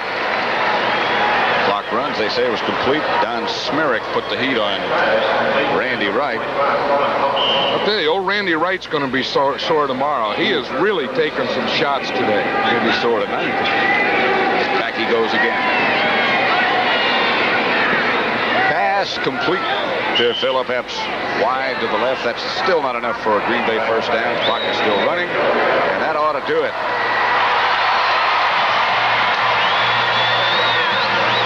Well, Pat Summerall again with John Madden at Texas Stadium, where the Cowboys beat the Packers 20-6. Pretty much the same things that we said in the opening. Inconsistency on offense for both the Packers and the Cowboys. Those things still happen, didn't they? Well, I think the Cowboys, even though they have inconsistency on offense, are probably still good enough to win. But the Packers aren't. And until the Packers can get some protection, some line play, some things going, it's going to be a long year for them. I think the Cowboys can play like this and still win. And obviously the Packers can't. Packers are now 1-3. The Cowboys are 3-1. In spite of staggering and stumbling around a little bit on offense, they're still tied for the lead in the NFC Eastern Division. Coming up next, the NFL Today, the wrap-up show with Brent Musburger. We're waiting for the conclusion of another game. This one is over with the Cowboys beating the Packers 20-6. But the wrap-up and the update of what's happened around the NFL will come up with Brent Musburger in just a minute. It was not certainly the most exciting game we've ever seen here at Texas Stadium. And I'll tell you, I think that this week the Cowboys are going to have to get some offense going, because that Bear defense is a better defense than they saw today in the Packers defense. The two kickers talking, I don't know what about, whatever kickers talk about being alone a lot, I think. Rafael Septien on the left, Eddie Garcia on the right. Garcia played his football here at SMU collegiately. Whatever cheerleaders talk about. Cheerleaders are signing the autographs, and it looked like Garcia was doing the listening, and Rafael Septien's doing the talking, like he's giving them a little clinic out there. Don't get your head down when you miss one. Don't worry about it. You got to wipe those out. And blame the holder. Cowboys 20, Packers 6. Rafael Septien and Eddie Garcia, the kicking fraternity, will be going up for the conclusion of that Bear game. John and I'll be there next week. So they're playing in Seattle. And let's go there now to Tim Ryan. Well, we'd like you fans have been watching the Dallas Green Bay game to take a look at this score.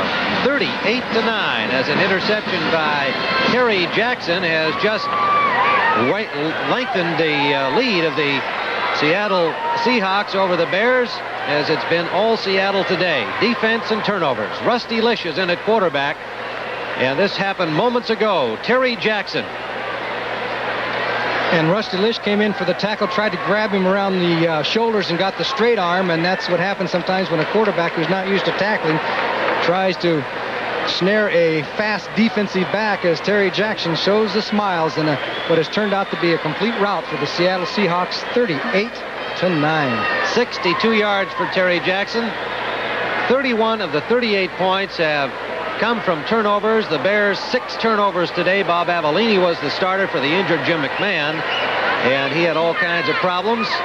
Dave Craig had trouble generating much offense for Seattle in the first half, and yet they took a 10-7 lead into the locker room. And then Craig scored on a 3-yard touchdown run early in the third period after a long bomb pass to Steve Largent had set it up, and then Craig fired a 55-yard scoring strike to Eric Lane, and suddenly the rout was on at 24-7.